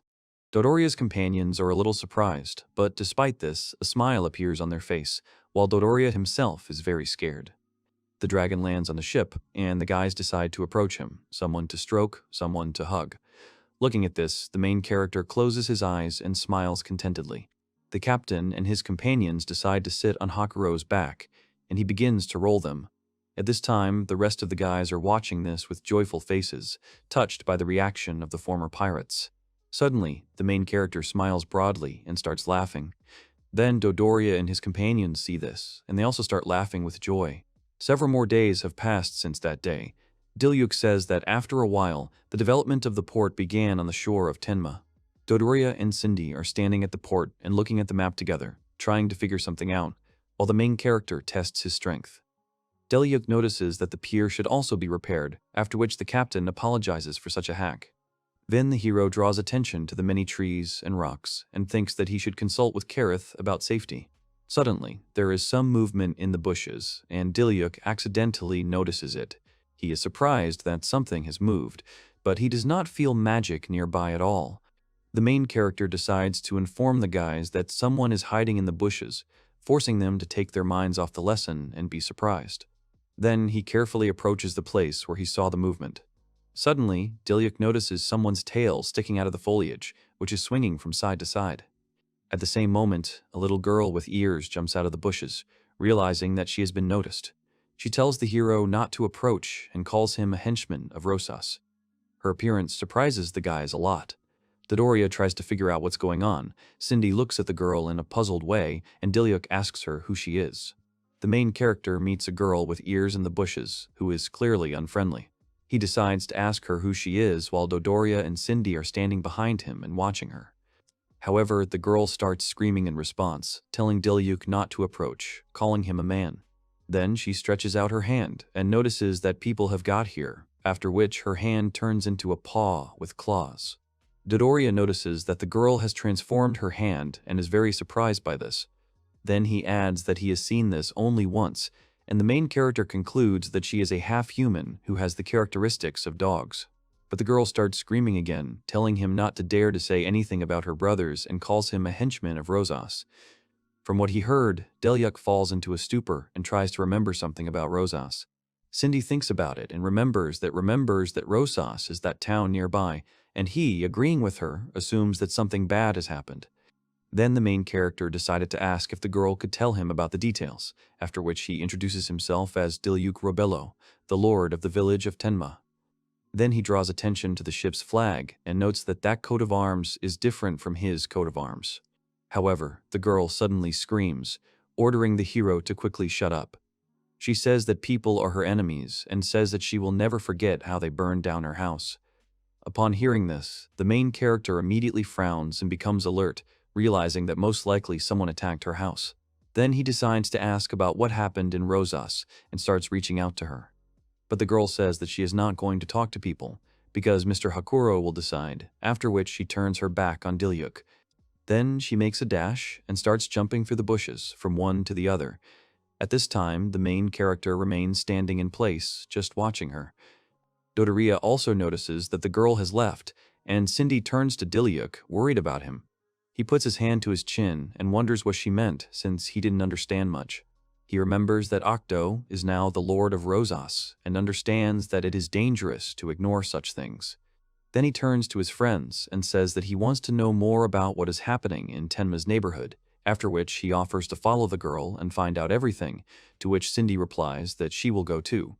Then Dodoria frowned and looked down, saying that it should not be left like this and it was worth fighting back against Rosas. However, the hero did not agree with him and replied that there was no need to give them a reason to attack, so now he just offers to go on a reconnaissance mission. Suddenly, he thinks again, remembers the angry face of that girl, and concludes that it looks like the situation is not easy. Then he suggests that Cindy and Dodoria move into the forest, to which they agree and follow him. They decide to go there with the dragon, and, sitting on its back, fly high above the forest. Dodoria asks the hero where the people to whom that girl belongs live while he examines everything below. Then he turns to his friend and replies that they live in the forest of the White Wolf. Diluc says that this forest is located both on the territory of Tenma and on the territory of Rosas, and since this land is not governed by a country, many half-humans live on it. But suddenly, the main character notices that there is a large, empty space among the trees and frowns heavily. He reports that they are approaching the border of Tenma and points ahead. When the guys land, they come down to the ground to look around. At first, the hero tries to find words, not knowing what to say. But then, looking ahead, he wonders, what is it? He sees the ruins of houses, burned trees, wounded half-humans, and the girl he met in the bushes. Looking at this, Cindy puts her hand to her face and calls what is happening some kind of horror. Dodoria also notices that everything is burned out here and talks about it, and the main character, seeing such a picture, becomes very serious. Suddenly, the girl turns around and notices them, asking if they were stalking her. Diluc carefully tries to talk to her and first decides to apologize. Then he tells her that he just wants to know what happened here. Then the girl stays in place and says that this horror was not caused by the residents of the city of Rosas. Then she turns her attention first to the lonely girl, and then to the child sitting next to his parent. The girl asks if the guys want to know about what happened here and what people did to her people. The girl frowns and says that all this happened after Lord Rosasa was replaced. Upon hearing this, the main character changes his mind and becomes wary, suspecting something. Initially, there were few demons in the White Wolf Forest, as many demi-humans lived in peace and tranquility on the territory. But one day, people from Rosas came with money and food and said that if the beastmen obeyed Mr. Octo, their territories and lives would be saved. Then Octo himself suggested that they themselves understand what will happen in case of refusal. The chief among the beastmen waved his hand, causing the others to be surprised. The girl says that her father, who was the head of the settlement, agreed with this and signed the document. According to her, this was the beginning of a living hell. She remembers how one of the beastmen was captured after that, despite his fear and resistance. Then a spear was pointed at him, after which Aktu ordered the men to be handed over to his factories. He turned his attention to the other beastmen and added, ordering them to give out women for their warriors, which made them very scared. And then Akto turned to the others, and in addition informed them that they would pay tribute to them every week. In the end, he argued that from now on he is the king and god here. Akto informed the beastmen that they now had no freedom of religion, which made them surprised and upset. Then he turned his attention to the statue and decided to order the disposal of the figurines of this dog, threatening everyone with a bad end. The beastmen began to object, saying that Mr. Hakuro had always guided them and did not understand how to do this. Then the head of the settlement threw himself at Akto's feet and began to beg him to leave at least this statue. While telling this, the girl begins to get furious and frowns heavily, baring her teeth. In addition, her hand clenches into a fist. After that, the girl points her hand back and informs that the people from Rosas burned everything anyway. Upon hearing this, the hero and Dodoria make a serious face and frown, and Cindy gets very upset. Tears begin to flow from the girl's eyes, and she begins to fiercely ask Diluc about what they could have done to people to deserve this. After a few seconds, she asks him to answer and repeats her question. Then she starts crying and asks what her dad and mom did so badly. After that, the girl calms down a little and clenches her palm into a fist. Seeing this, the main character decides to clarify where her parents are now. However, the girl says that she does not even have a clue if they are whole at all. She then explains that she was taken to Rosas shortly before the incident. Suddenly, she clenches her fist even tighter again and remembers that her friends are gone too. This news makes Dodoria and Cindy even more angry. Then the main character realizes that everything is even worse than he expected. He concludes that Akto did not think at all about people's lives, but simply went along with his desires, and thinks that this is very similar to him. Then Diluc realizes that now Akto is capable of any cruelty, and decides that he cannot be allowed to continue in the same spirit. He frowns heavily and tells himself that he needs to save these people. However, after a second, his face immediately changes, and he decides to ask the girl if she wants to go to Tenma with them. Upon hearing this, she becomes enraged and decides to ask Diluc's proposal again. She puts her hand to her chest and asks if he really wants her to go to a human village, surprised that he thinks she will trust him. However, contrary to the girl's expectations, the main character says that she may not trust him, which is why her look changes a lot. Her eyes begin to look at Diluc's face and realize that he is very serious. Suddenly, he answers her that the girl herself must understand that there are many wounded here and that it is dangerous for them to stay here. But the girl behind whom there were ruins begins to object. She clenches her hands into fists and tries to say something, while fear begins to be read in her eyes. Suddenly, she hears a voice calling her name, calling her Kororo. The girl turns and sees a beast man behind her, who stretches out his hand to her. At the same moment, she runs up to him and calls him Grandpa. He lies down on the ground out of impotence and tells Kororo that the main character is right, calling him a young man. Then he adds that they are already at the limit and convinces his granddaughter that the young man can help them. While the girl looks at his condition with horror in her eyes, he says that the beastmen can move to Tenma. Grandfather remembers how Kororo alone collected food for them and ran around the dark territory in search of a quiet place. Then he turns to her and says that she did a good job, while tears begin to flow from her eyes like a river. The grandfather, with the last of his strength, decides to get up anyway and decides to tell his granddaughter one last time that now put pride aside and live. After Grandpa stops talking, Kororo stops crying and falls silent for a while. Then she turns to the guys anyway and tells the hero that she will accept his offer. However, then the girl throws her look at him, in which contempt was visible, and adds that half-humans cannot trust them. The girl explains that she doesn't ask for help, but she can't lie anymore because she doesn't see the point. In response, Diluc begins to look at the floor, smiles, and says that he understands her. However, he then clarifies that he understands her a little differently and tells her that Akto also drove him out of the house. Therefore, the main character thinks that he can understand the anger and sadness that Kororo is experiencing. He says he just wants her people to live, and the girl suddenly changes her face and starts crying. Then she grabs her clothes, not knowing what to say. However, then the girl hesitantly agrees with the hero. Then Kororo takes the surviving beastmen with him and leads them to a large settlement. Standing in front of the entrance, she informs her relatives that the village of Tenma is now in front of them. Then she sees the hero's friends and is a little surprised. The girl notices the bear man and the dwarf, after which she concludes that half-humans live here. Suddenly, a joyful Cindy appears behind her, who says that in the dark, everyone cooperates and lives together. At the same moment, Kororo's gaze changes and his eyes become wider. Seeing this, the chief says that Cindy is not lying, and everyone here is free in faith and culture. Then the girl takes out a small statuette and makes a conclusion about Hakuro's intentions. The main character approaches her and confirms her words by holding out his hand. First, Kororo hands the statuette to him. Diluc pays attention to her, and then the girl with a sad face tells that she is the only survivor. However, then she notices that the statuette is pretty cracked and is not in the best condition.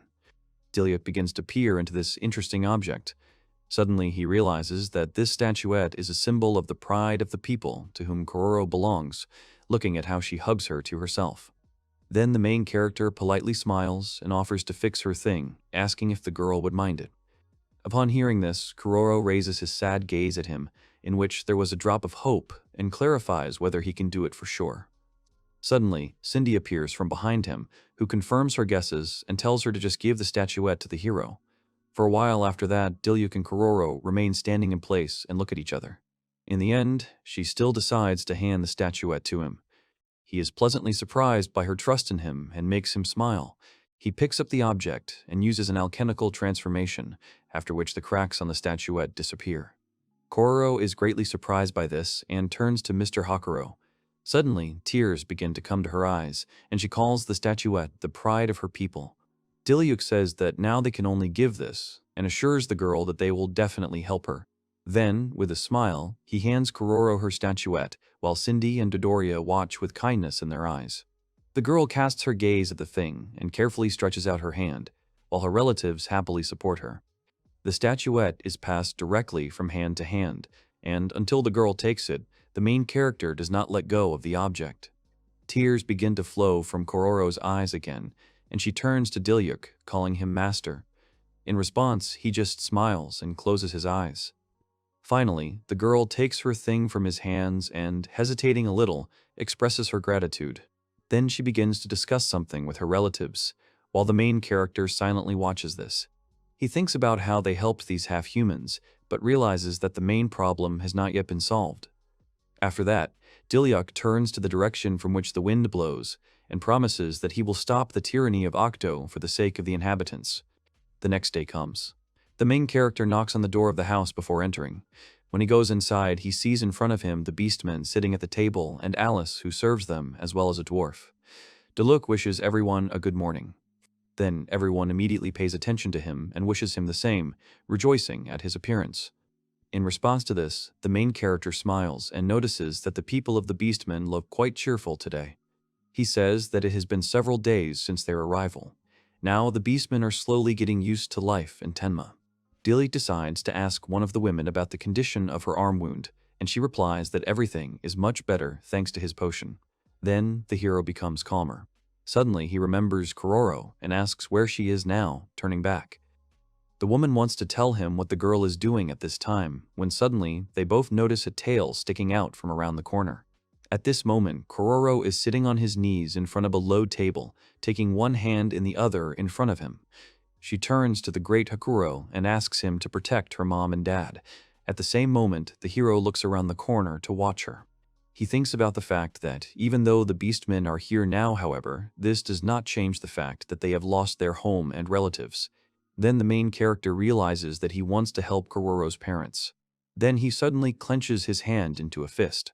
His gaze becomes more furrowed, and he realizes that there is no choice left. After that, the story is transferred to another house. Diluc takes a step forward and begins his speech. He looks around at all the guys standing at the table and waiting for his words, and concludes that everyone has gathered. First, the hero casts his gaze at Cindy, Alice, and Dodoria, standing on the right side. Then he looks at the bear, the dwarf, Kareth, and Balak, looking at him from the left of the table. After that, he stops at the seriously minded Kororo. Then he decides to start, and at first admits that, frankly, he is going to fight with the city of Rosas, but then corrects himself and clarifies that he will fight with Octo. Such news causes only silence in the room, and the guys are trying to realize what is happening. After a few seconds, Kareth immediately asks if they are going to attack them from here, and Balak clarifies if it is dangerous. To this, the hero replies that he is aware of this risk, but then adds that Kororo's parents are in captivity and the situation can change quickly. Then the girl is surprised that the hero is ready to risk the village for the sake of her people and asks him again. Diluc answers her that sooner or later the collision would have happened anyway. He says that if they don't stop Acto now, then he will repay in kind. Then the hero clenches his hand into a fist again, holding it on the table, and is about to add something. He frowns heavily and firmly says that he will not forgive those who harm the inhabitants of Tenma. The hero raises his fist to the level of his face and informs that his duty is to protect all the villagers and therefore promises not to let him hurt them again. The guys react to this in different ways. The bear is very surprised by this, Dodoria smiles, and the dwarf becomes more confident in the hero. Kareth is in favor of this idea, since the head of the village said so. The other girls don't have time to answer anything yet, while Balak just smiles and lowers his head as an agreement. Cindy replies that as a summoned spirit, she will definitely help, but not only for this reason. She says that Diluc always defended Tenma, remembering his battles. Then the girl adds that she is a witness to this. From this, Cindy concludes that this is why they are doing well this time. In response to the hero, he is pleasantly surprised and, smiling, calls her name. Then Dodoria offers to act, and the bear promises to help in the same way as Diluc helped them once, after which the dwarf supports them. Suddenly, the hero hears the voice of Hakuryu, who asks not to forget about him, and he thanks him. Then he casts his gaze at Kororo and addresses her, saying that they have decided everything. This makes her eyes widen in surprise. But a second later, her face changes, and a confident smile appears on it. The girl agrees with the hero and promises in this case to join them too.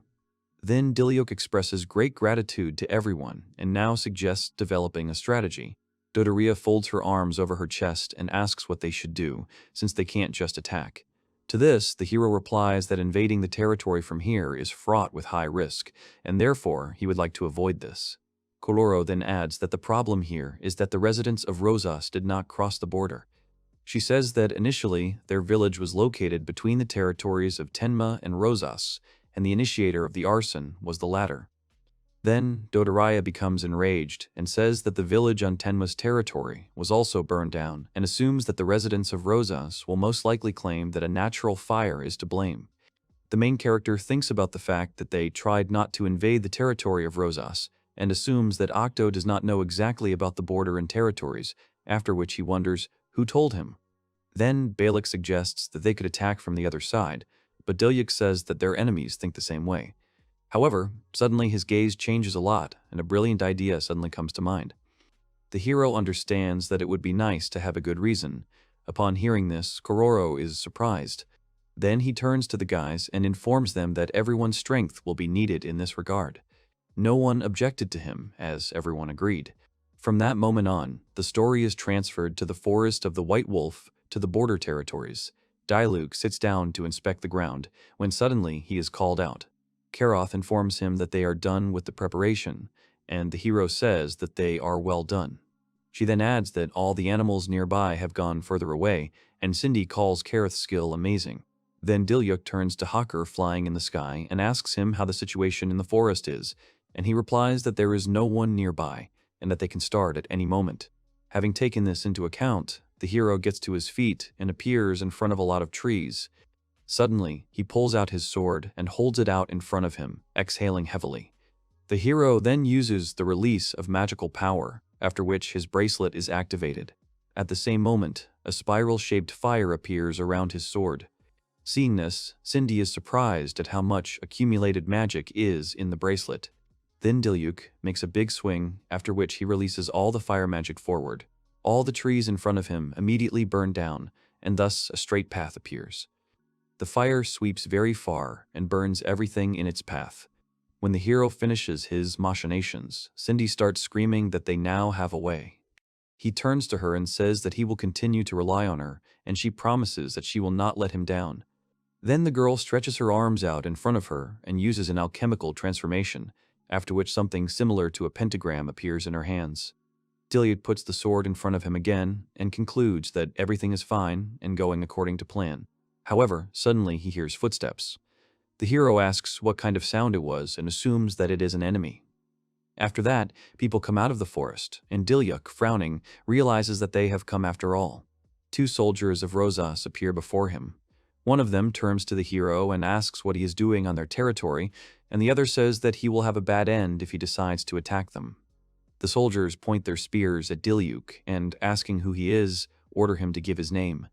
Then he introduces himself with a smile as Diluc Rebello, the lord of the village called Tenma. Upon hearing this, the soldiers are shocked and ask him again.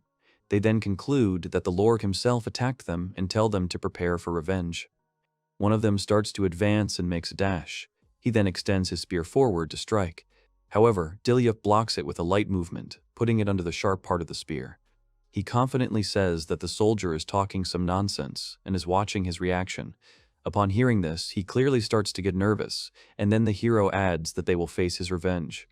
Then the attacking soldier retreats, and his comrade does not even dare to attack. Suddenly, he notices that there is fresh earth under his feet, and is greatly surprised by this. Then the soldier raises his head, hearing a voice that confirms his guesses. Cindy adds that this road was just created for Tenma. The soldier who attacked the hero becomes enraged, and asks again what the girl said. Suddenly, he is informed that the right way to the territory lies behind the trees standing behind, forcing him to look back. Cindy says that they disguised the real border using fallen trees and grass. Thus, the soldiers, without knowing it, suddenly crossed the border and found themselves in the territories of Tenma. Cindy explains this to them. She then explains that, simply put, the soldiers broke into foreign territories, thereby shocking them. Seeing this, the girl smiles contentedly and frowns. Not knowing what to say, the soldiers just stay put and continue to remain silent.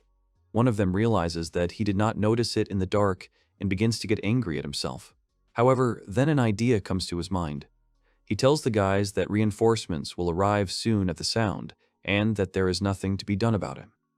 After that, voices begin to come from the bushes, which find out where the noise came from. After a while, reinforcements come out of the bushes, and then the soldier says that there are more Rosas people, from which he concludes that the hero and his friends have already lost. But Diluc is not a bit scared and, instead, calls out to Carrot. Hearing her name, the girl adjusts the bow on her head and informs that she understood everything. Then she takes out a large hammer and hits it on the ground, causing sparks to appear around. After that, the girl picks him up and says that it's very good when everything goes according to plan. She hits the ground with her hammer again and jumps up for a stronger blow. A second later, traps appear under the soldier's feet. After another moment, they immediately close, causing them to scream. The soldiers are trying to figure out what is happening and, feeling terrible pain, they are trying to break the trap. Despite this, Kareth reports that it is not fatal. Suddenly, Cindy, standing behind her, turns to her, saying that it was cool, but she assures the girl that she does not need praise. Then they are interrupted by the hero. He thanks Kareth for her help and now asks the girls to return to Tenma. After that, he turns to Kororo, and she says that she came here just for that. She transforms into a cute dog and, looking at the girls, asks them to climb on her back. Cindy admires what is happening, and Kareth notices that she can even transform. Then they sit on Kororo's back, and she asks them to hold on tight before making a dash. The hero turns to her and asks them to protect the village, to which the girl agrees. After that, she leaves the battlefield. However, Cindy is still worried about Diluc, looking at how he gradually disappears behind the trees and bushes. But then she starts looking ahead and wishes him luck, promising to do her duty too. While the soldiers were in pain on the spot, the hero informs them that the traps created by Kareth will soon disappear and advises them to run if they want to. He then adds that he does not want senseless bloodshed, continuing to hold the sword in front of him. After a few seconds, the traps disappear and the soldiers decide to retreat. But one of them, holding a spear, still stays in place and asks the hero to attack, assuring him that he will not escape. Then Diluc squeezes the hilt of the sword even harder. After that, he makes a swing with it and uses the Rebello style. He then creates a very powerful magic ray called the Moonship Slash. From such a strong blow, the soldiers are thrown in different directions, which causes them to start screaming. When the magic ray disappears, they begin to gradually come to their senses and crawl away. Seeing this, the hero frowns and concludes that it seems that there are fewer people willing, while a drop of sweat is dripping from his forehead.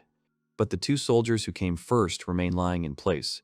One says that Diluc is too strong, and the other wonders where he got so much strength from. Suddenly, the hero raises his head and, looking at the sky, realizes that dusk has thickened. Then he realizes that the soldiers of the Night Watch can no longer move, and the escapees have most likely already called for reinforcements. Then he looks down at the floor and thinks that more trained fighters will come next. Diluc stretches out his sword arm in front of him and, noticing a tremor in his body, concludes that he has spent too much strength. However, suddenly he remembers something and reaches into the inside pocket of his jacket. The hero says that it is for such situations that he has food with him, which Alice has prepared.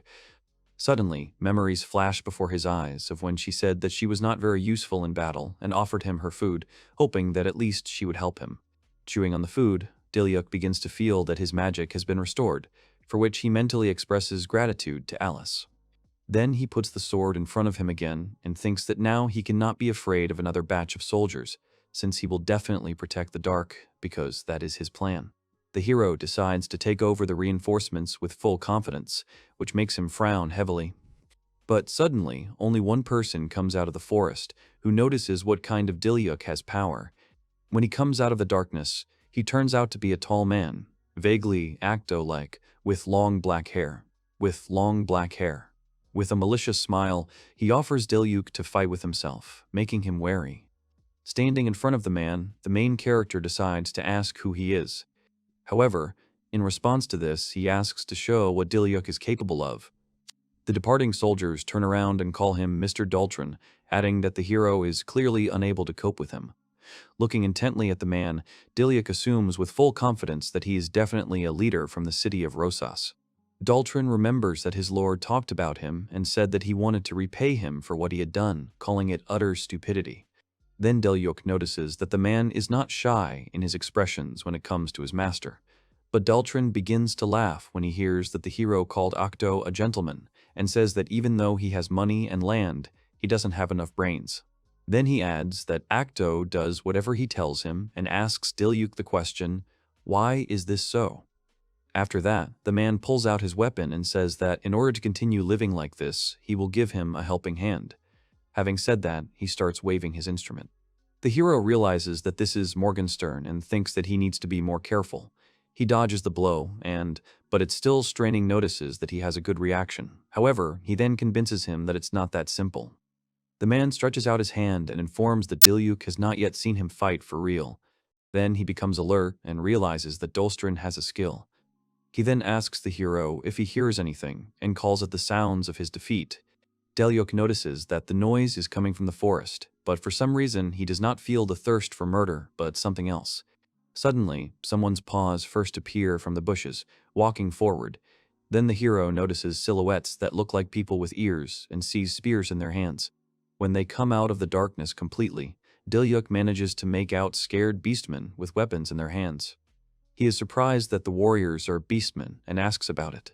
In response, he smiles and tells them that it's time to serve their master, calling them unfit.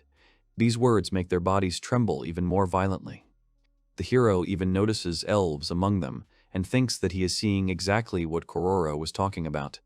Then he remembers how she told him that there are many species living in Rosas, many of which are half-humans. She was very afraid that they would be brainwashed. Kororo admitted that she herself does not understand why all this is happening, but the hero answered her with his serious silence. Then Diluc realizes that the capital of the demi-humans has been invaded by people from the city of Rosas. Then he notices how they are trying to resist the order. One of the half-humans starts shouting that he does not want to fight at all, but his body does not obey at all. The hero clarifies whether the man controls them with the help of a skill, and he confirms his guesses, adding that this skill is very rare. After that, Daltron grabs one of the half-humans by the arm and pulls him towards her. He points to the special bracelets on him and says that they do not allow the fighters to resist his will and, at the same time, depriving them of their own. The man once again points to the half-humans and calls them the hero's favorite people. But seeing how he remains standing in place with a serious look, he decides to ask if he can kill them. Diluc replies that Daltrin oppresses people for his own benefit, after which he notices that he is the same as Octo. Seeing how this did not please the man, the hero adds that he cannot forgive those who treat their people like things, and promises to defeat them like the Lord of Tenma. Then the man throws the half-man aside and tells Diluc that he can speak out as he wants. After that, he orders his fighters to join the battle, surround the hero, and attack him, again calling them unfit. But Diluc reports that he knows not only fencing. Then he stretches out his hand, near which a familiar thing appears.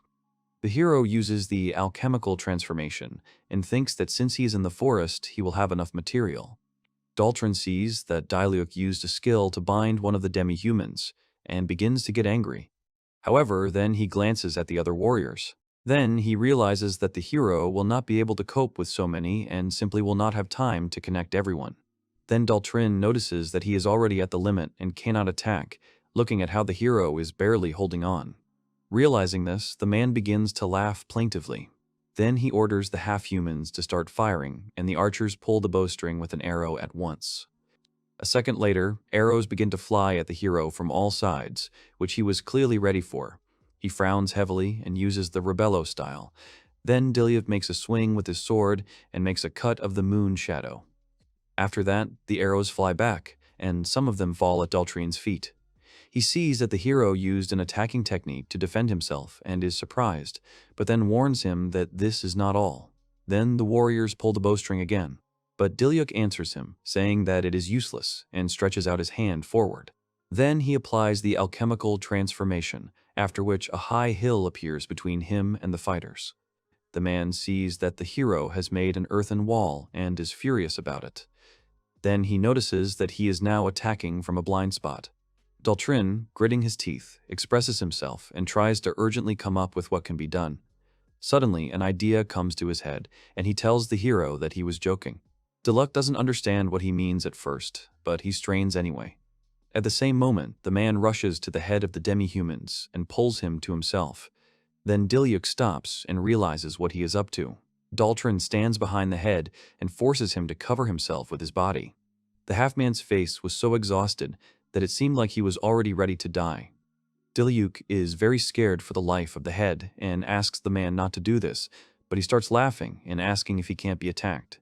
Then Daltrin notices that even such an old man can be used by calling him names and laughing. Upon hearing this, the hero becomes enraged and clenches his teeth. Other half-humans, who were tied up by the hero, begin to shout that it is dangerous and call the old man the head. Diluc hears this and takes note.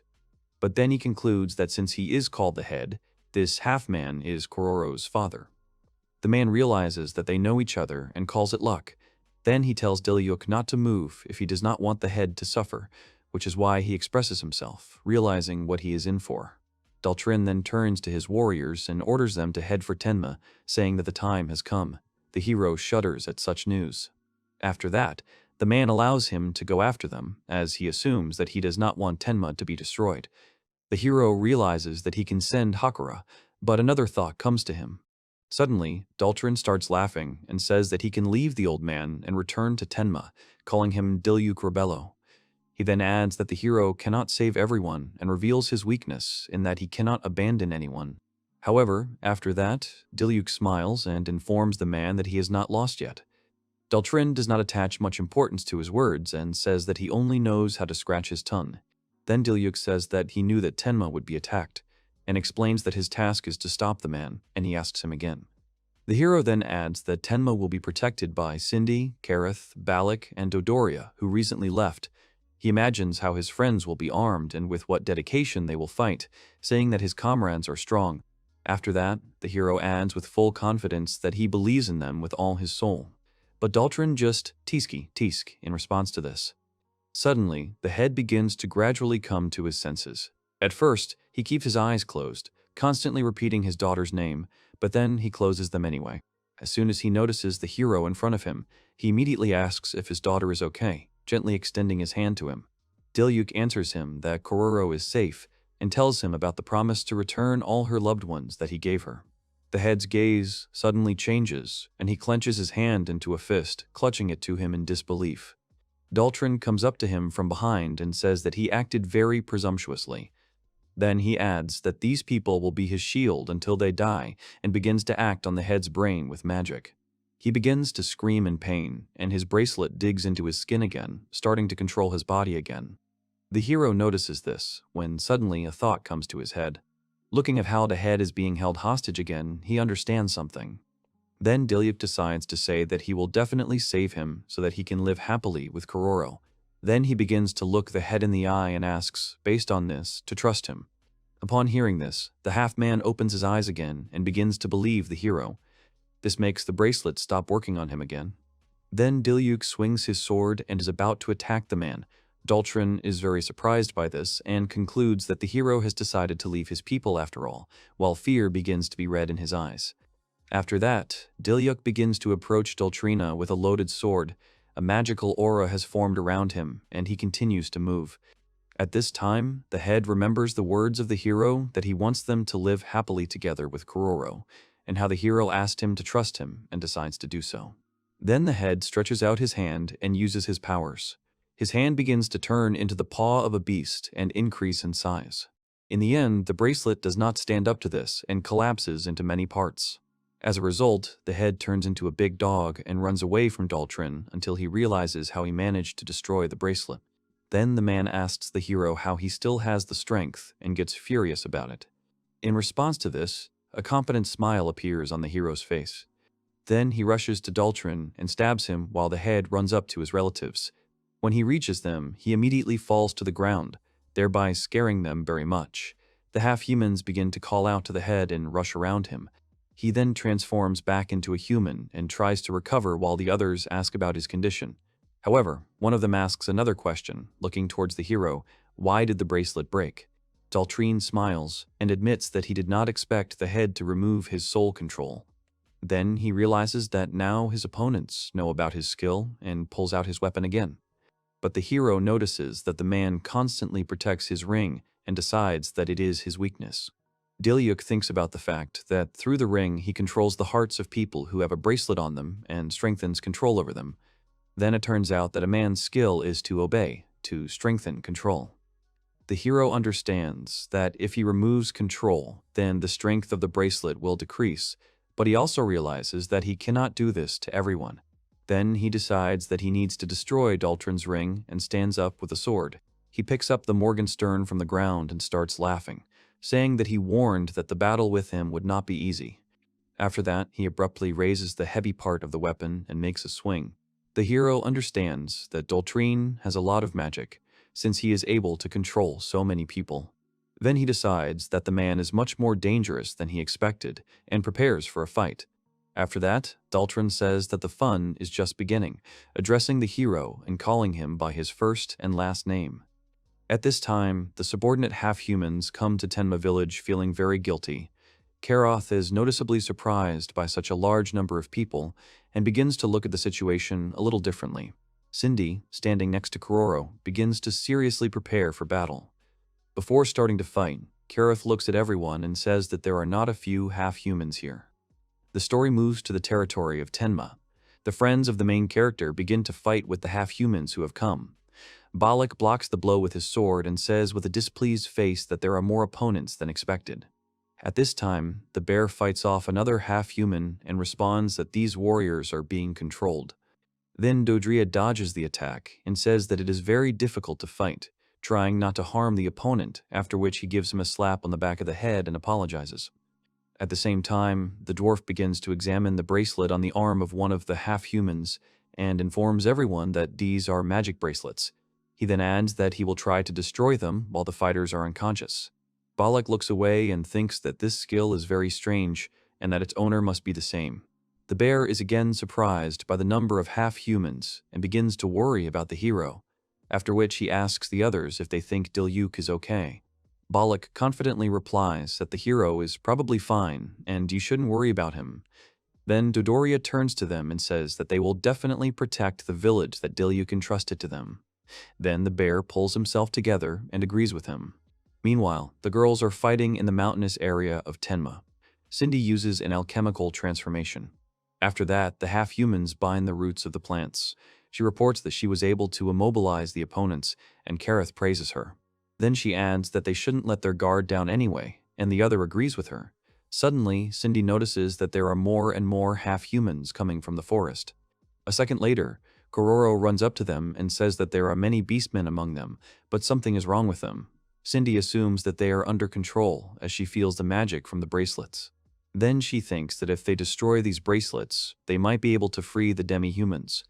Then Kareth joins the dialogue and says that it will be difficult to destroy them one by one, blocking the blow with his weapon. But suddenly Cindy uses her powers and says that this is not necessary, since the owner of the skill is now fighting with the hero. Therefore, she concludes that it is necessary to choose the time before Diluc overcomes him. Upon hearing this, Kareth turns around and agrees with her. Then Cindy says she can hold off a few warriors, and her friend says her traps won't catch everyone either. After that, Kareth sighs, thinking that everything would be better if they only had more time. Kororo then addresses them. She says she will deal with the containment of the warriors and asks the girls to prepare their skills. Kareth raises the hammer over his head and thanks her, promising not to let the plan fail. Then Cindy uses the alchemical transformation and replies that she won't allow it either. Then they synchronously make a promise that they will fight with all their might until Diluc wins. At this time, in the border areas, Daltron once again asks the hero if he wants to give up. Then he swings his weapon and strikes, saying that Tenma will become theirs anyway.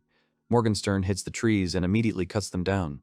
The hero manages to dodge the blow and is surprised at how far Daltron's weapon reaches.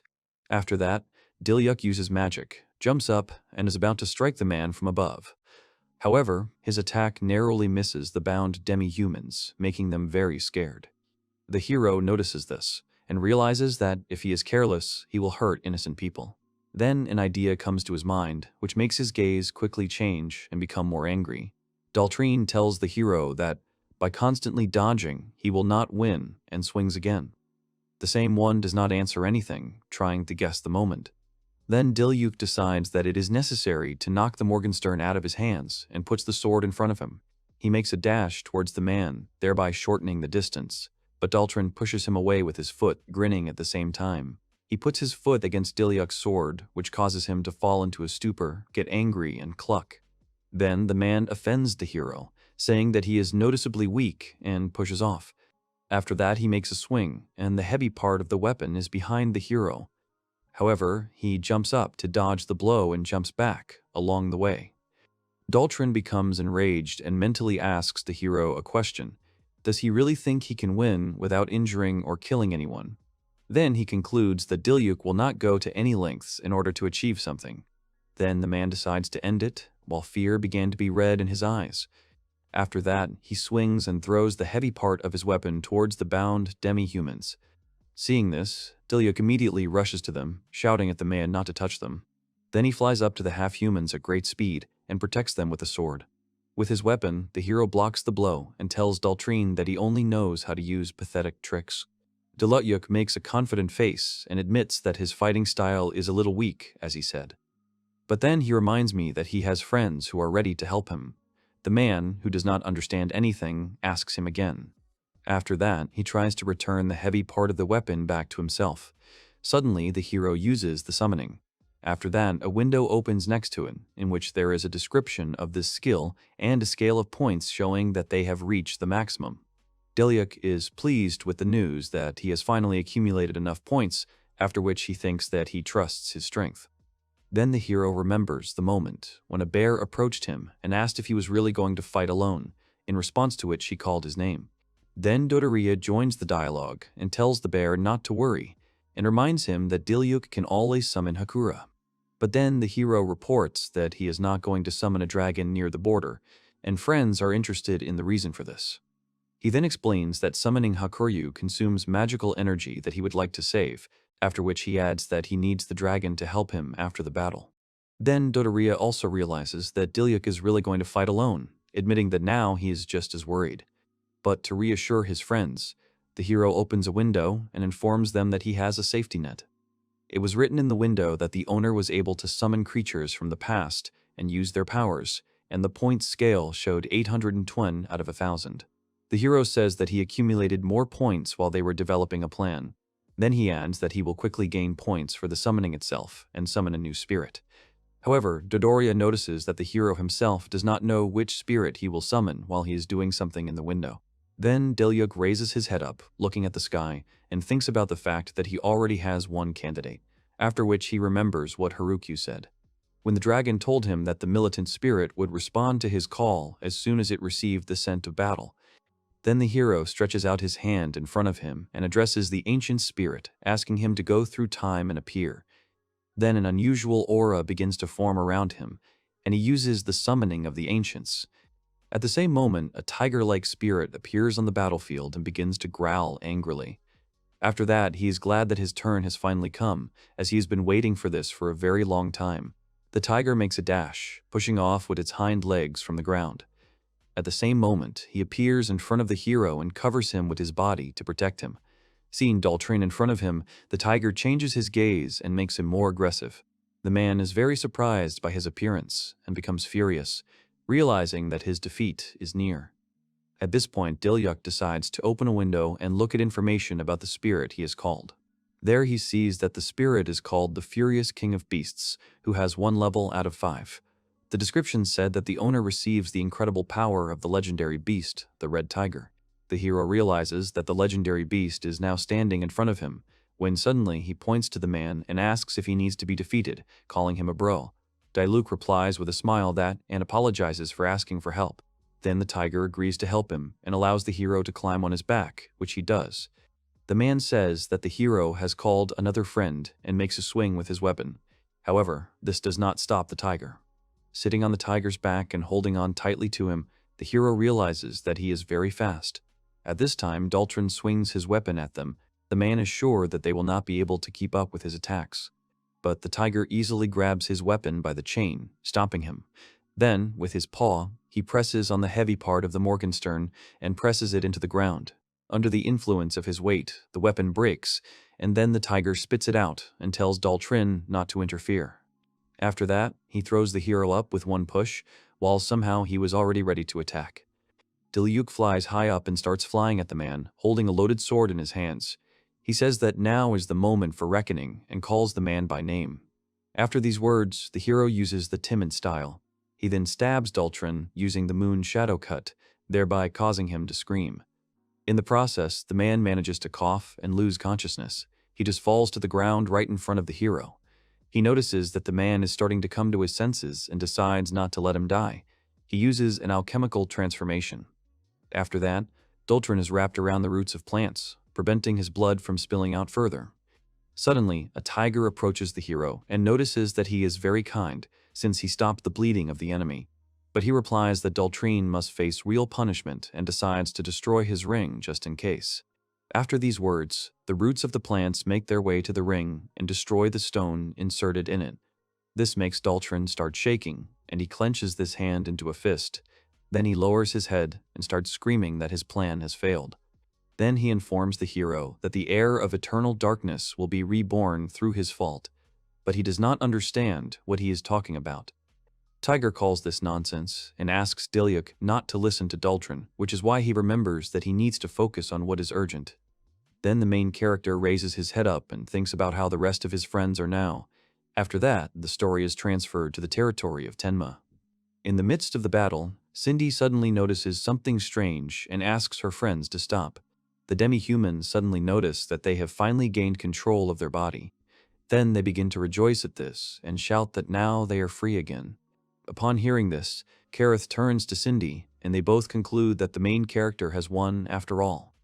Cindy mentally tells Diluc that he is a wonderful person, chosen by the skill itself. She then adds that the call of the ancients only goes to those who deserve to be king. Cindy folds her arms over her chest and remembers that on that day they became spirits and waited 4,000 years. She says that they were waiting for someone who would have this skill. Then the girl adds that it was the main character who breathed life into her again, remembering the happiness when they created things together. However, Cindy disappeared from the ancient darkness and from people's memories. But despite this, she believes that the hero has the qualities of a real king, necessary in order to return Tenma to its former glory. Then she decides to make every effort to achieve Diluc's goal after which she goes to free the demi-humans. But suddenly, Kareth hears a strange rustle, which makes him wary. Then she decides to tell Cindy about it. The girl tells her that something strange is happening in the forest when suddenly she hears a familiar voice.